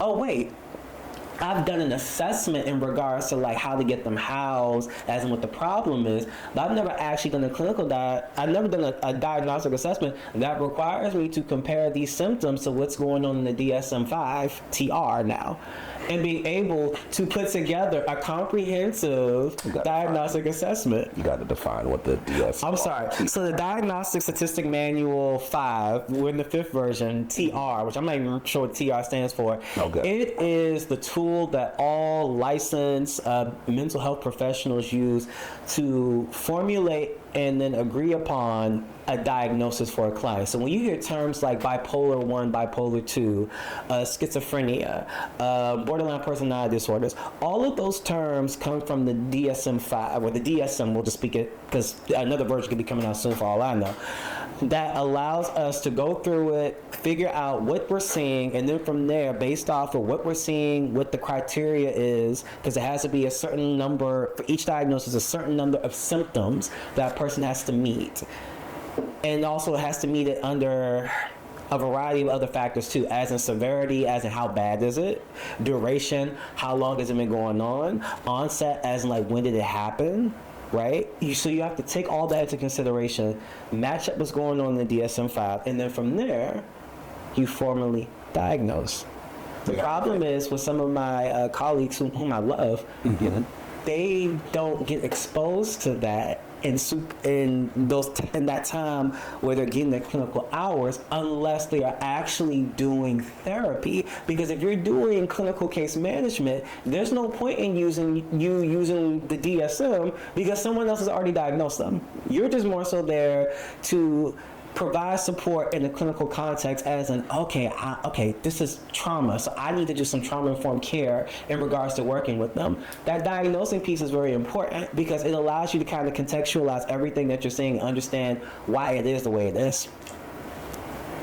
I'm sorry, I went around. No, you're fine. Look, I'm gonna watch this back and do research on the things you said. It was very impressive. That's no problem. Anything about suicide in there? There's not a formal diagnosis for suicidality in the DSM. So there isn't like a symptom, there isn't like a diagnosis of like this person is suicidal, but we do acknowledge the fact that suicidality is a symptom usually of other diagnoses. Think about everything that we talked about. Yes. How important this eventuality is because it pops up everywhere. Yeah. And it's not in that damn book. Well, here's the thing. The DSM is not the Bible. It's not the end all be all. And also we have to understand that DSM, and I tell people all the time, the DSM is also very political. But people use it as their Bible in this work. Not everybody. There are some people who follow it to a T. So unless it's in there, like, I don't know what's going on. You gotta just take a walk. Oh, I'll put you this way. Look, you're not. No, you are not wrong. You're 100% right. There are some people who and I guess I am hyping up social work. I don't care. You're supposed to. You wake up every day. You eat, live, and breathe this, but you're realistic about both sides of the coin. So we can have this conversation. I put it this way. The reason why I personally think that social workers, when they're trained appropriately and effectively, make great therapists is because you see both sides of the coin. Because when you were talking about diagnosing, the way I'm talking about it, we're really following a medical model. By a medical model, I mean it's like when your doctor goes in there, they're mostly trying to figure out what's wrong with you. What are the symptoms? What happened this time? Exactly. What are the symptoms? And then going through what they go through and kind of figure out, okay, this is the diagnosis. This is how we're going to treat. And you have some clinicians who treat the DSM that way. As in like, okay, what are the symptoms? What's going on? This is how we're going to treat accordingly. What I love about social work is the fact that if you're like me, you transition from case management into therapy, you really do see both sides of the coin in the sense of, it's like, I know what y'all saying, but I'm also someone who sits with this person to actually ask them about their home life, their environment, their community. I don't agree that this is schizophrenia. This actually more so sounds like some form of PTSD. And I promise you, I can probably support it. If you give me enough time to really kind of sit down, if I'm using like a PTSD screener, which is a tool that we use to kind of figure out if someone has PTSD, or if I just sit down and just do a clinical interview and gather this information, I could probably argue it's PTSD versus you saying like, oh, this sounds like schizophrenia. It's like, no, they probably are having a psychotic break, but I promise you it's probably trauma induced. Right? So social work exposes you to what's going on out there. To where, so if you just do therapy, let's be honest, therapy's very stationary. What we're doing right now, I can literally do this all day long. Be in here. Just talk. Be out there. That's it. Exactly. Social work is when you go out there to those streets and you see what's making people feel as though they're losing their mind. You go into their homes, you go into their schools, you go to their doctor's appointments, you go into their environments, and you're able to come back and say, nah, it's not so much them. They're more so reacting to what's going on out there. But also conversely, you can go into those spaces and also come back and say, yeah, it's more so something within them that they're trying to sort out, because from what I've seen, it's a supportive environment that they're in, but it's just something internally going on that's just kind of making it difficult. And that's why social workers and therapists need each other.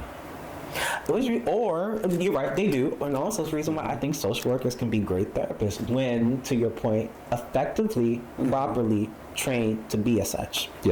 So the argument me and my good friend was having was, well, why can't you be my therapist? You've done more for me than therapists have. Conflict of interest. And when he said that, I was like, yeah, but then I don't, in my mind, and I didn't say this out loud, I don't get to be your friend if I'm your therapist. That part. If I'm your therapist, the friendship ends. and I now tell you what you don't want to hear and you have to hear, and I no longer get to care about your feelings. Objectivity goes out the window. Yeah. I can't be your friend. I can't. And your therapist. And not to mention the fact that if I try to do that, that means I'm also living in a make-believe land where, let's be honest, and we have to acknowledge this as therapists in our sessions. That means I live in a make-believe land to where as though you're coming into this space and you're like 100% equal. There's a difference in power. Yeah. I'm not really allowed to expose me and my stories and my experiences because it's not professional and it can impact you and it can influence you. I don't want that. But you come in probably at the most vulnerable time in your life, if not one of the most vulnerable times in your life, and you expose all of that vulnerability. I cannot be your friend because your friends, to a certain extent, there's a certain level of equalness, right? Equality. To where they know some things about me and know some things about them. We share war stories, all that other jazz. As your therapist, I cannot put too much of myself, really I can't put any of myself into your therapy. Yeah. So I have to acknowledge the fact that because of that, to a certain extent, I know all this information about you and you know very little about me besides my name, maybe I went to school, and if you have those clients that Google you, whatever it is that you can find online, I have to acknowledge that because that is actually creating a power dynamic here. And not to mention, I'm also someone who, like, if you need me to write a letter to the courts, if you someone who needs me to write a letter for you to go back to work because you took FMLA, family medical leave. I know you better define. That's like family medical leave, because when you take that, 9 times out of 10 they need a letter from a doctor or a therapist if it's for mental health reasons to say that you're good to go back to work. If that is the dynamic, we are not going to be equal. I have the upper hand in this situation, even if I don't want it, and even if I never play it. So that whole we can be friends thing, no. And even in particularly for family or friends, why can't you just be my personal therapist? It's like, because the simple fact that that's going to be a huge problem. It's that easy. And also not to mention the comedic side of me, it's like, I'm not getting paid. Oh yeah, no. I'm not getting paid. Of course. And then even if we're not doing this for free. Exactly, we're not doing this for free. And not to mention the fact that I put food on the table. Exactly. The comedic side of me, the time sheet and stuff. Come on, let's not do this. The comedic side of me says that, but the other side of me also is the simple fact that like it's not appropriate. It's not appropriate for me to take on both those roles for you in your life, because at some point my love for you as a friend is going to overrule my clinical training. And also, I don't want that amount of depth in your issues. That prior friend. Depending on the friend, you're right. Yeah, as a friend. And I explained to him, I was like, I'm able to have these conversations because I'm friends with therapists and we've built this dynamic and I've learned so much. And now we're having this conversation and that's how I've helped you. But I was like, but I'm not the solution. I'm not the finish line for you. I told him, I was like, the work that I do here is the equivalent of going to a dope gas station that has great cushioned seats and snacks. And then you go to your next location, which is the therapist. I was like, as your friend, I've ran out before. When I ran out, what did I tell you? Go get a therapist. I understand why he doesn't get a therapist from his traumatic experience as a child and as a teenager. And I understand how that gets in a way. But we even came to the point where I said, well, because you come from the foster care system and you feel so strongly about if you have a therapist who has a foster care background, it would help you better. Have you requested that specifically? And that's a fair thing to request. Yeah. But I mean, we're able to have this conversation because I've calmly dealt with this person for about 1.5 years now, intimately. And when stuff hit the fan, I say, hey, I'm out. I'm out because I got a lot going on. And if I deal with you while dealing with me, while dealing with everything else, I'm going to go crazy. I can't afford to go crazy and help people. That's not my job. You're right, but you said something very important, which is it's okay, and I want to emphasize this to everybody. It's okay to look for a therapist that may specialize in something that you need them to specialize in. So if you, and again, plug for social workers, because you mentioned therapists have a background in foster care. Before I came into practice full-time, for 2 years, I was the program manager for an independent living program for foster care youth out in Prince George's County. And even prior to that, when I was trying to make up my mind in this crazy field of social work, I hovered between housing, foster care, and behavioral health. So it's okay to ask your therapist, like, do you have this background in this? It's okay to ask you, it's okay to say, well, I want a female therapist. I want a black therapist. I want a therapist who is Muslim. I want a therapist who is non-binary. Yeah. It's okay, because if that's what you need to feel comfortable in order to show up to the space to kind of get what you need to get from the experience, we're out there. Now, some of us are a little bit more booked and busy because unfortunately, representation is still, you guys to go around. yeah, the representation is still an issue even in our field. How do you feel about the fact that we live in a bubble? I need to experience about that. Our access to representation is very skewed compared to other people in the U.S. When we want black therapists, we can find black here in D.C. Yeah. But someone in Chattanooga may not be the same.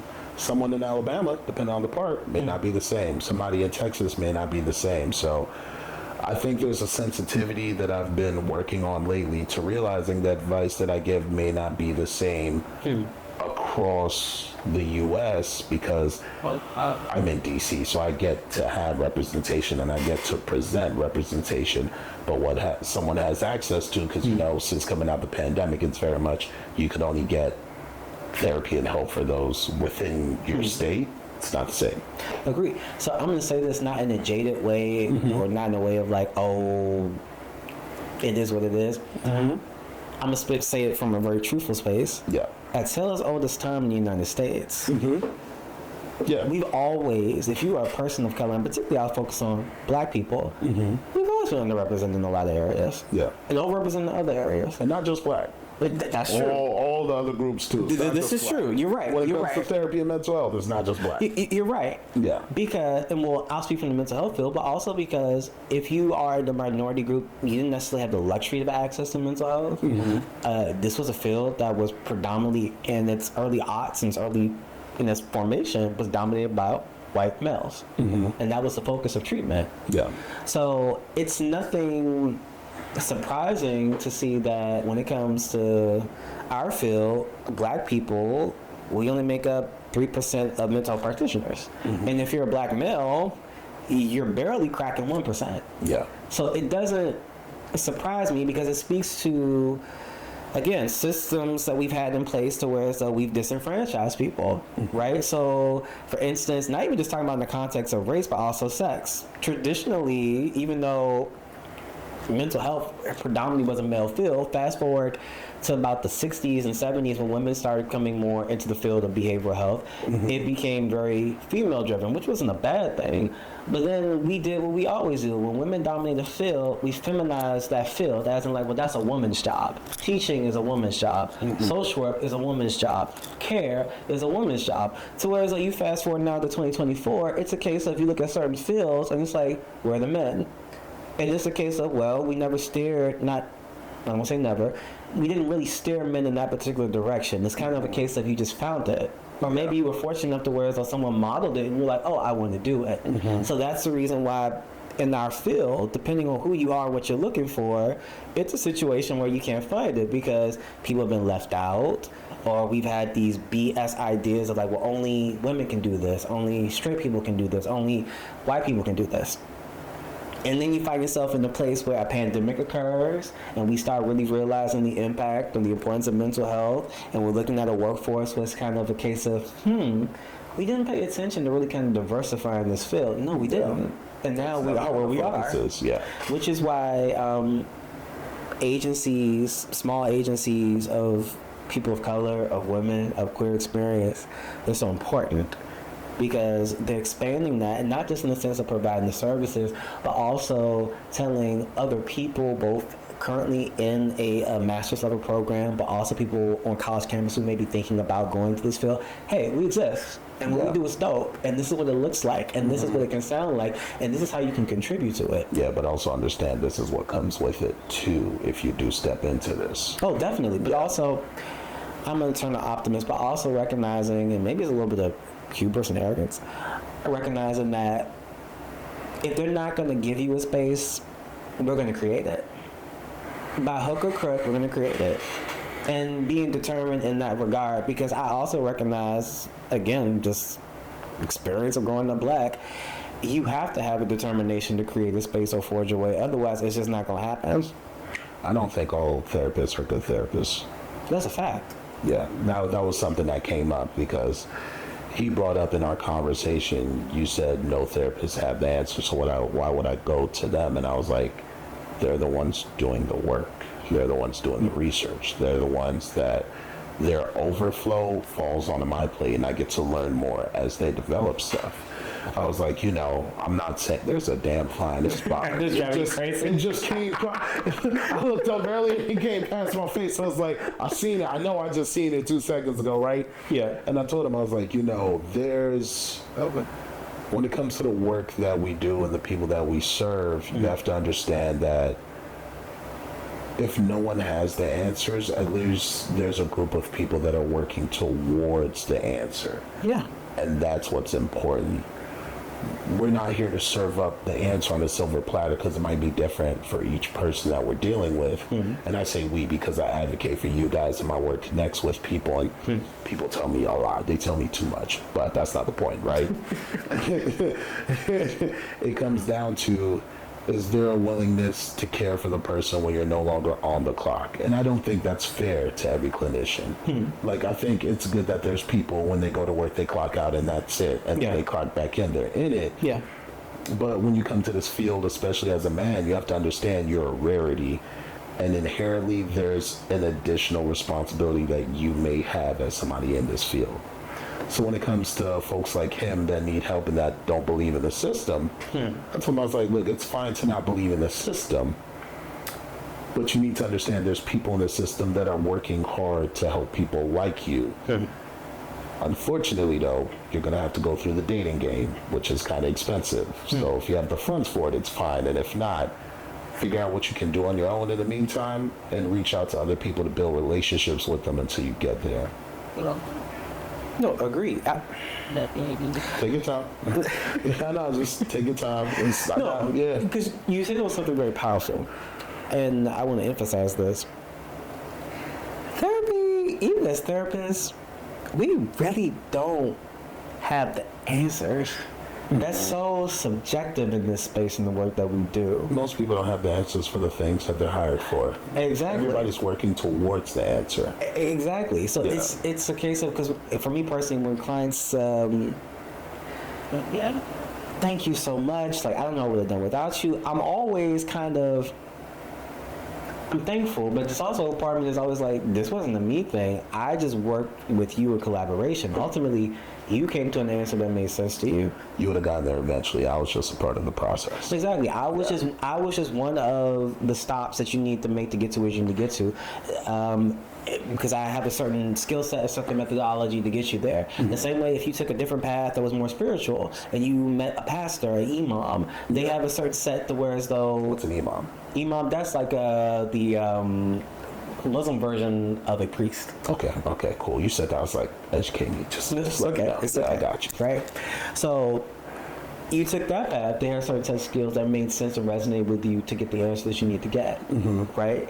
I don't believe that therapy is the end-all be-all for all solutions or problems. I think anyone who thinks that's really arrogant and pompous and might want to reconsider that thought.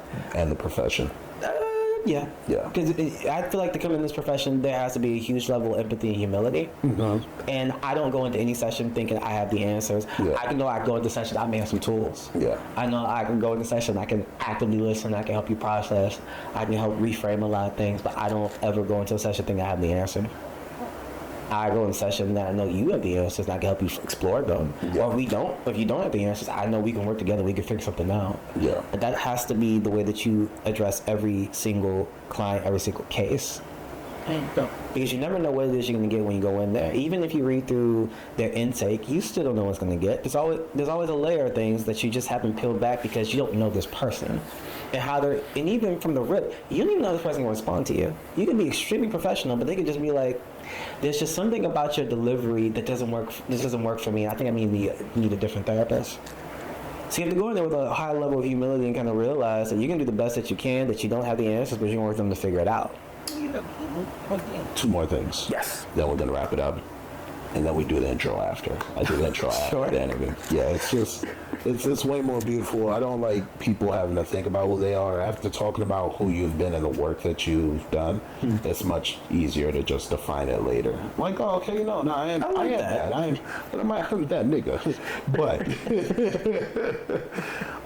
my sister recently had a bad experience with a therapist where this therapist opened up to her about losing her dad, and then it became, well, you know, I'm telling you that you need to go do this thing that you told me as a client you don't want to do, and, you know, because you're not agreeing to do what I've told you to do as a therapist, you don't want to be about the solution that you need. And it's like, girl, if you don't shut your ass up and stop trying to live your life through other people's lives, if somebody says they're uncomfortable with doing something as your client, and they've expressed that to you, if you run out of solutions, send them to somebody else. Don't make it personal. There you go. Don't make it, well, you don't want to, don't accuse your clients in the middle of a session, unless it's a fact. But if it is a fact, there's a different way to explain that. Yeah. I'm disappointed because we've done all this work, and I think if you did this one thing, there would be a breakthrough because of all these other things that we've done. And after trying all of these options, as your clinician, from the research, I think this would be what would fit you best as either a solution or at least getting you clear to what's going on with you. The only issue I would have with a statement like that is I'm disappointed. I know. I actually cleared that up after I said, I was like, the disappointment makes it personal, but you're human. Yeah. You feel what I'm saying? Even as a clinician and as a therapist, you're human. So there's going to be a little bit of you that bleeds into your statements when it comes to your clients eventually, especially if it's somebody that you've been doing work with longer, because you guys develop a relationship, hopefully. Not everybody, but hopefully. Yeah. Is there better language for that? Sure, but not everyone's perfect. And that's what I told him. I was like, look, not everyone's perfect, and this could have been handled better, but that's much better than accusing your client of never wanting to be a part of the solution. That's better than making your client out to being a problem. That's better than you're taking it personal that you no longer have access to this person, and now it's your client's responsibility. And what you're doing is you're now making your client's bag of problems bigger, because the person that they went to get help has not only judged them but accused them of something that's actually not true. Especially the client that's willing to go back to you knowing that you haven't listened in a lot of your sessions and you've been dropping the ball. You actually suck as a therapist. To your point, that's ego. Yeah. That's a horrible thing to bring into someone else's session. Yeah. A client disappointing me has nothing to do with the client. And that's something I need to work out on my own outside of their session and understand where that feeling comes from. Because what that sounds like to me is I've probably in my mind crossed the line without realizing that I'm overly invested to the point where as though you've done something now that disappoints me. And I tell clinicians all the time, if you're in that space, you gotta think of it this way. That's something someone's parent says to their child, because they're overly, when you're a parent, you can't help it. You're overly invested in your kids because you love them so much. Whereas though, when they do something wrong, you feel as though it's a reflection of you or it hurts you. That is not the mentality you can have as a clinician. And if I cross that line in my head, I have no right to put that in the session. That's something I have to work out outside the session to figure out, where did I cross the line to where I'm feeling disappointed? Because the proper response would have been, I wish they would have made a different choice, but I'm here nonetheless, and I'm going to help them figure out what they want to do now that they made this choice. This goes back to the power dynamics that we talked about earlier. Just wanted to get that off my chest, and I wanted your thoughts on that. How would you suggest dealing with that situation? Because she's moved on, but I said you need to report her. And I was like, the reason you need to report her is because she needs to understand where she was wrong and the price for that. That's number one. But number two, she needs to also understand that as a therapist, there's a certain way you've been taught to move. And once you forget that, as a client, and I hate that this has to be the case when someone has to do it. Yeah. You have to let them know when they're wrong. You have to advocate for yourself. Yeah. I was like, she can't get away with that. No, agree. So in a situation like that, Yeah. I would say you have one or two options here. One being what you mentioned in the sense of every licensed professional in your state has a board that issues that license, and you can easily Google DC Board of Social Work or DC Board of Counselors. Or Maryland. Or Maryland. Yeah. Or Virginia, whatever region you live in. Yeah. And you can look up their information. Usually on their website, they have a number that you can dial to report something that's just been unethical. And then even if it's a situation where there's a gray area with that, it would still be investigated, and it would come to the attention of a board, and they will review it to make a determination. And even if it's not a situation where, like, you, for lack of a better term, either write up on your license or they suspend your license, it's still the fact that, it, as a clinician, it makes you more aware of the fact that, wow, okay, I need to be more thoughtful about how I'm interacting with my clients, because they're right. Maybe that was a case of I crossed the line. And the second option is, the other option is confronting your therapist, not in a confrontational type of way, but in a way that lets them know, look, I may or may not call the board. That's not me threatening you. But more importantly, in this space, because we've had this relationship and you let me down, I'm going to let you know, I'm going to tell you, this is how you harmed me, or this is how you hurt me, and let them know that. Because this is a situation where, unfortunately, in that situation, the clinician may not think of it that way. They may not know it until you confront them. And I don't want to say confront, because I'll say it. Confront them and let them know, like, look, this is how you did me a disservice. Now, nobody ever wants to hear that, but at the same time, it needs to be said. You did a damn good disservice to me. Exactly. You hurt me. When I came in here and I wanted support, I felt like you judged me. Yeah, I believed in you. Yeah. Very different from I trusted you. I believed in you. Exactly. Yeah. And so, and even saying it in that regard, but of course, if you're not comfortable with that, if you feel as though, again, that, again, acknowledging like the difference in power, then there is the option of reporting them to the board and go into as much detail about what happened in that interaction and letting the board handle it from there on. What does it mean to be a social worker? What it means to be a social worker, oh gosh. One, you're rooted in the well-being of the people. You're very much invested in social welfare, trying to figure out what equality and equity looks like, because I feel as though as culture changes, systems and structures changes, so does that. Because unfortunately, and I'll speak for America's system, there's always going to be someone who's going to find themselves at the short end of the stick. Okay. And they're going to need someone who's going to say, hey, some of those resources that y'all got over there, bring them over here. Matter of fact, maybe bring half of those resources over there, from over there to over here, because they really need it. It's being, it's having to a certain extent accept not being liked all the time. It's having to accept the fact that sometimes people are going to view you as a villain, because you still got to do what's right. I do things that my clients love, and they think that I'm a hero. But then I've had clients where they didn't like me because I had to make certain choices. Hey, everybody has Keith Ledger. I'm just saying. I had to make and certain choices. Being, for instance, for social workers, if a child is Heath or Keith? Heath Ledger. Heath Ledger. Sorry. Social workers social workers were all mandated reporters.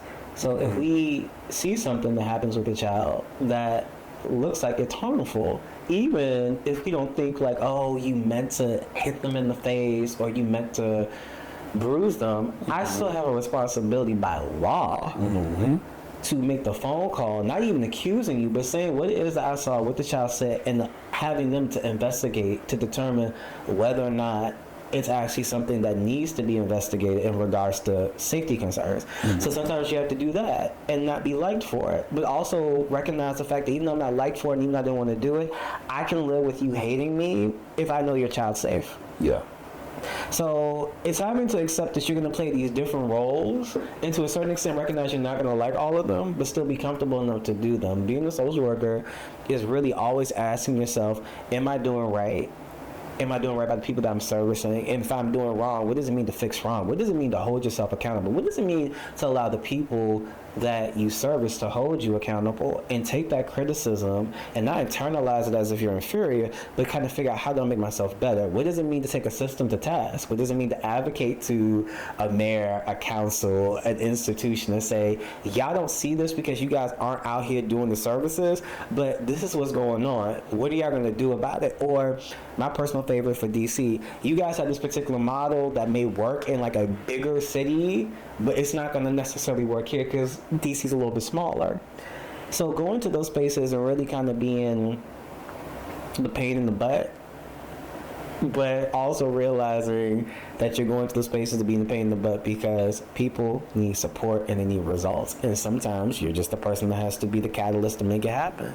In unison and in work, though, with the people that you service. Yeah.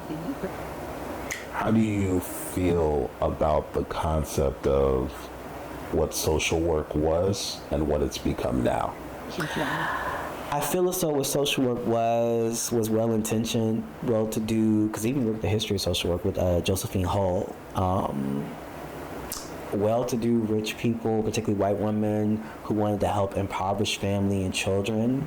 It wasn't very well informed. It was good intention to the time, but it wasn't very well formed, wasn't very well thought out. I love it now because it's way more formed, it's way more thought out, it's way more researched. And what I also love about our profession is we're a profession where we are constantly critiquing ourselves and being critiqued within ourselves. You have black social workers who are completely calling for like an overhaul of the system because they feel as though social work as a profession has been, as I mentioned before, poverty pimps, a system of oppression, and it needs to be radically re-realized and restructured. In no other field do I know where people who are in it are given voices and space to come to conferences. Yeah. And other recognized organizations to come and talk about that and call each other out to task, not in a confrontational way, but saying like, we have a problem, we need to fix it. Take that into consideration, research it, and then figure out, okay, maybe we need to create an anti-oppressive system, because that's one of the biggest keywords right now in social work. If you go into MSW or DSW or a doctoral program, anti-oppressive social work. So I love that it's evolved into this place where it's very self-reflective. I love the fact that it's evolved into a place where we've gotten the research down, the understanding, and really being ethical with our research. I love it's gotten to a place where even beyond research, always constantly figure out how do we implement this in a way that does less harm but maximizes good. Where can the people find you? If people You want can to, either talk to that camera or this one. You know, the angles have been slapped. I know I've been looking back and forth. It's up to you.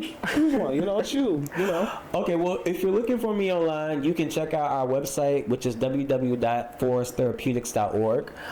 If you're looking for me on Instagram, I'm at Dr. Lakeith Sutton, DrLakeithSutton on Instagram. Or if you're on LinkedIn, just type in Lakeith Sutton and you shall find me. Both of you are doctors? Both of us are doctors. Brian has a PhD in counseling, education, supervision. I have a doctorate in social work. Did you guys ever compete with each other growing up, or was this just you were both Me and Brian driven? Okay, here's the funny thing. What's up? Me and Brian have always been on our own wavelength, and both very much independent. Okay. If you knew us growing up, most people didn't even know we were brothers, and especially when we went to separate schools. Brian was always That's good though. The separate school thing. Yeah. Developing separately. Yeah, so by the time Brian left and went to DeMatha and I went to St. John's, most of you didn't even know we were brothers. I remember we were somewhere and we ran into some of our old friends from Holy Name, and I walked in and the person was like, "What are you doing here?" It was like, "I'm here for my brother's birthday." "Brian's your brother?" I was like, yeah, because she knew both of us. And it was like, yeah. And I realized a lot of people just didn't really know we were brothers, but never in competition with each other at all, because we always kind of did our separate things. Brian was the comedian, the athlete, the kid who was shooting dice, playing cards. I was more so the movie buff, multicultural club, community service, that type of stuff. So it lend itself to us kind of conversion all the time. We always kind of do our own separate things independently. So by the time we came into this space as grown adults, again, doing this separately, we found we both had a passion for mental health. I feel like your personalities have switched too. It probably did, yeah. Brian is definitely way more, I was way more level-headed one. And Brian was more so, I don't want to say off the handle, but Brian didn't take no mess. To a certain extent, he's still that way. I would say Brian's Brian's more level-headed than I am. I'm more so, I don't take no mess, but not in the sense of I'm a beat your ass, excuse my language. I'm more so, I don't take no mess. Oh, when I came to like, I ain't gonna take no mess as in beat your ass. I'm more so, I ain't gonna take no mess as far as I know how to talk, I know how to advocate, and I'm not afraid of confrontation. So if you want to do this, we could do this. You know, I tell all my friends, always put it in the email. That part? Always put it in the email. Always put it in the email. I will draft a good email. Conversation, hit them with the follow-up. As per our last conversation, just want to make sure. That part. You know, just to be clear. But and all they got to do is say yes or no, then. That part. Yeah. To your part about competition, no, but I will say each other's successes has always inspired the other person's to go the next level. It was never a case of, oh, I'm going to one-up him. It was always a case of, well, if he can do it, I can do it. Not in the sense of like I'm better, but in the sense of like he's setting the foundation to do it, then I can do the same thing. But the one thing I would say is, even though we were different, even when we were younger, sometimes confrontational, my brother has always been my brother. He's always been my biggest advocate. Always been the person who has stood 10 toes down, even when I was in every conversation. Well, I mean, I love my brother. My brother loves me. He's always stood 10 toes down for me, even if me and him were butting heads. And we never really argued a lot. Okay, we were little kids, maybe kind of a case of like, that's my Power Ranger. You're supposed to. But as we got older, our relationship got older, and it was just more so kind of like feeding off of each other's success and hyping each other up and making each other realize we could do it. That led to bachelor's degrees, master's degrees, a doctorate, a practice, to now, I'm not even gonna lie, he inspired me to become an instructor, a teacher. Okay. So I will be. He's really huge on that. He is. Huge. Huge. Yeah. So I was like, well, okay, Brian teaches college classes. He explains to me how that works, what you can do with it. I was like, I can do the same thing. So now I'm able to teach because the fact that watching him, being inspired by him, being encouraged by him, it's like, oh, I could do that too. Because Brian be the first one to say, like, you know, you're really passionate about this. This would actually translate into a classroom. I was like, oh, okay. That's really how it goes. So are you guys both professors right now, or? Right now, we are both therapists. We both co-own this private practice. We're both, right now, he's in the process of becoming a clinical supervisor. But soon, both clinical supervisors and both teaching adjunct part-time. So are you right now a therapist and a social worker, or a therapist, or you don't see them separately? Because the way the functions are different. That's why I asked this question. I always see myself as a social worker. But I'm a social worker who works as a therapist. And I feel as though psychotherapy is a branch, I don't say it's a branch off of social work, but I would say psychotherapy is a part of social work if you're trained as a social worker to effectively do psychotherapy. The reason I ask all these questions is there's an undereducation and a misunderstanding of what a social worker is versus 100%. A therapist. Yeah.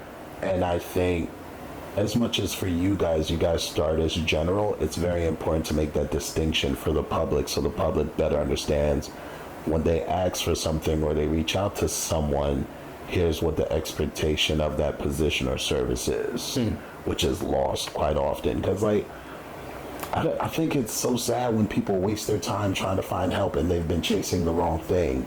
And then they spend all that energy and they get there and they're like, you're not even what I need. but that could be a whole nother conversation. It will be another conversation in the future. Well, I'll give you a preview of that one. The cool thing about social work is we make up about 80% of the mental health workforce.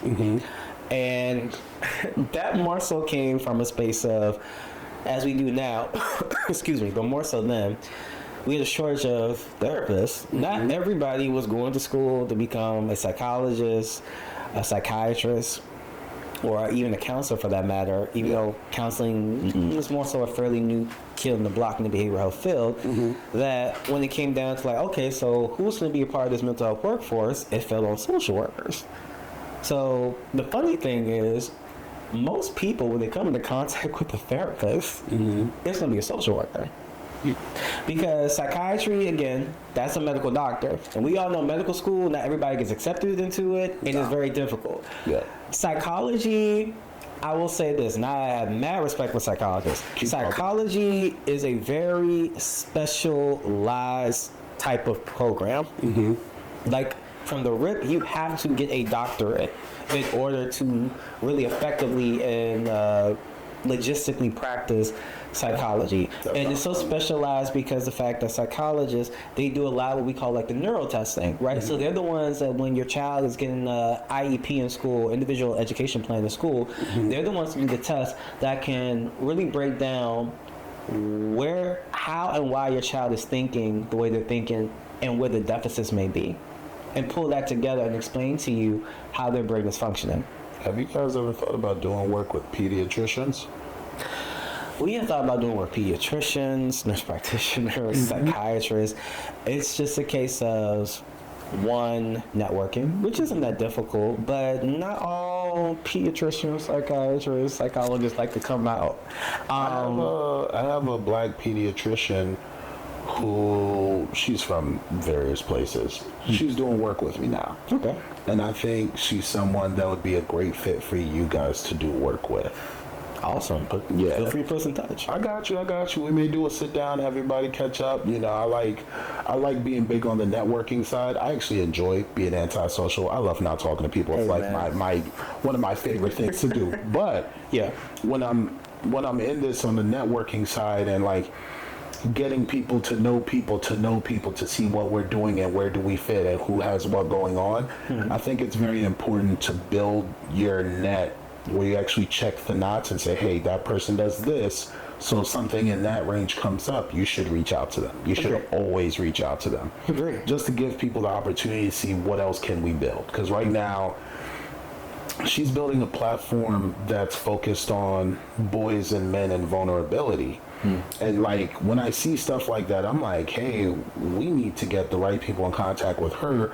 So when she does things, are there other things outside of the speaking engagements that she can build that we could be sure to be a part of, so she's not doing these things by themselves? Yeah. Because that's a very lonely road when you're the opposite sex that's doing something for the opposite sex, but not enough people are coming around you to say, hey, how do we uplift this person and help them maintain that momentum when they're not working? That's a very tricky thing. By that, what I mean is this. I'll be transparent. As a black male clinician, I am so proud of what I do, but at the same time, I am also exhausted. Yeah. For the simple Perpetual fact, exhaust. because the demand for us is so high and it's humbling. Really, I love when black people say, hey, I want a black male therapist, and they're seeking us out. Nothing, maybe outside of winning a whole bunch of money, makes me happier. I love money. But it's also very Money on things. Look, You can put money on that. Exactly, like buy nice things, afford to actually live in this expensive area, you know, all that. For dogs. That Some scars. Just another 1,000. Then I have 2,000. Then I have 2,000 for all the holidays too. But it becomes exhausting for a variety of different reasons. One, you find yourself, and it's a blessing, constantly booked. But then you have more people that want to come in and they want the help and you want to give it to them. I didn't think when we started this that I thought the hard part was going to be getting people to see us and want to work with us, because you know, when you're a new kid on the block, you got to prove yourself. How long have you guys been on the block for? We ain't been on the block now for 5 years. Okay. That was my thing. I was like, Before the pandemic, you came at the right I time. signed the office lease in March of 2020. That was my birthday. The following week, the world everything was shut over. down. My birthday was the 13th. Yeah, everything was over. Everything shut down. So for a whole year, we literally just got our first office. We were excited. Whole year couldn't use it. Big Sean album dropped that week. Yeah, I remember that. Exactly. Yeah. So it was crazy. But I was thinking we were gonna have to prove ourselves, and I was okay with that because I don't expect someone just to want to work with me because like, hey, I popped up and I'm licensed. Yeah. It was the opposite. Mm-hmm. It became a case of the exhaustions came in the place of having to tell people no because we're at capacity. Mm-hmm. We're at our bandwidth. Unfortunately, we just don't have the space. Yeah. And then try to work with them to try to find somebody. Because that's the one thing I say about our agency. If you can't work with us, our next best thing that we always want to do is we want to connect you with somebody. Yeah. So then becomes the hustle of I'm not going to put you through the headache of having to call a whole bunch of people because I know that turns clients off. It makes like, well, forget it. I don't want to do it. But we'll do it. But that's still us having to call, email other clinicians and being like, hey, do you have availability? Yeah. And do you take this insurance? And that becomes exhausting. But another thing that becomes exhausting is because when you are such a small group, there's a desire for your representation. Can you be on our mental health panel, which we don't mind, because we want to be out there in the community and support. Yeah. Well, can you sit on our advisory committee, because we want like a black male perspective on this topic? Can you, and even unofficially, can you mentor? Because I'm in a counseling, I'm a clinical social work program. Hey. I need someone who looks like me. I want someone to look like me to kind of talk, speak life into me. All these cans take time, though. Yeah. They take a lot of time out of your life. And you can't pour into every cup. You can't. Yeah. And you recognize that. Yeah. You do. But what people don't realize is exhausting is you recognize that and you set your boundaries, and for the most part, you say yes. But you say no when you really not. You say no when you're really tired. I know what you're gonna do that. No. But my point is, believe it or not, the doing part isn't even exhausting because for me, and I'll speak for myself, half the battle is getting there. Once I'm there, I'm ready to go. It's the saying no part that's exhausting. You mean you said no to too many people, or the fact that you have to say no? You have to say no because when it's a case of, for instance, if it's a case of, oh, wait, right now I'm sitting on this committee. Right now I'm mentoring. Right now I have a caseload of, right now I know I'm supposed to decrease my caseload. My brother gonna fuss at me. Right now I have a caseload of 27. Mm-hmm. Oh, also, I'm teaching in the mix too. Did you say you're supposed to decrease your caseload? Yes. Because I'm like, from what he said, 20 is supposed to be what your caseload is supposed to be. That's a good number on average. I'll put you this way. It realistically is supposed to be, but you were talking to someone who's, and I'm not saying this right, but just the way that my brain has been conditioned.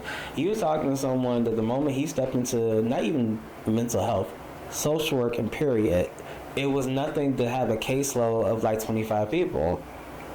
Because you recognize that, and here's the thing, I'm not saying this right. Hear me out. Normalize it in the sense of in that 25. It's a case of assessing to see what the need is. Because I will say this about 25. Some people's 25, I'm not going to lie, is exhausting. Yeah, it's crazy. 25 is the same. Sometimes 25 is different. Because sometimes it's the case that I have some clients where it's like, based off of their needs assessment, you need me to check in on you once a month. Yeah. And maybe every other week, when I'm not seeing you, a phone call to kind of make sure everything's going okay. Then you got some clients where it's like, okay, you just need me bi-weekly. Then you got some clients, it's like, I guess I'm seeing you every single week. It just depends on the need. And so depending on if that math makes sense, it's not all that exhausting. If it's a situation where, let's just say, by the fates of the universe, but whatever you may believe, you got 25 high-need clients, you're screwed. Which is realistically one of the issues of why burnout's such a thing. Because to your point, what you were going to get at is clinicians, case managers, people who are in the care business, case loads have to be healthy.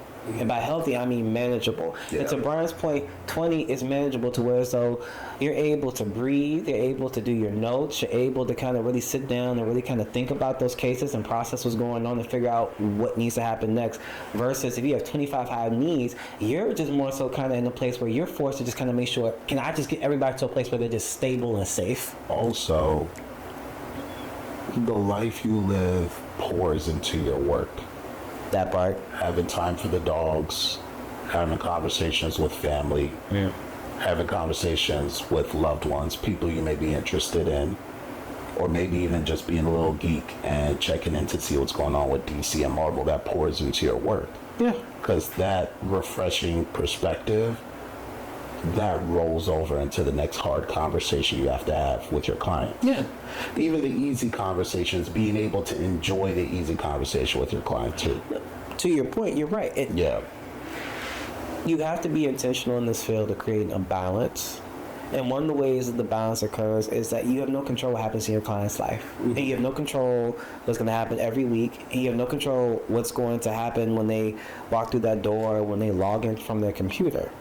But what you do have control is what's going on in your personal life, as far as like how are you taking care of yourself and how are you taking care of those things that are important to you, so that you can pour into them and they in turn pour into you, so that by the time I do show up into a session, I feel like I'm at my best. I'm feeling content with my personal life to where so now I can extend myself in a meaningful way to you and support you. It's kind of like when people show to work exhausted and tired. Like, you could deal with a typical thing. It could be a typical day at your job, but because you're so exhausted and tired, it feels 10 times worse than what it usually does, because it's a situation where you need to get that rest to take care of yourself. And that's the reason why, for me, it is a very intentional act to decrease the caseload to a number that makes sense based off of the other responsibilities and other goals that I have personally that have presented themselves. But as it stands right now, still working with the number that I have. I'm glad to call you out.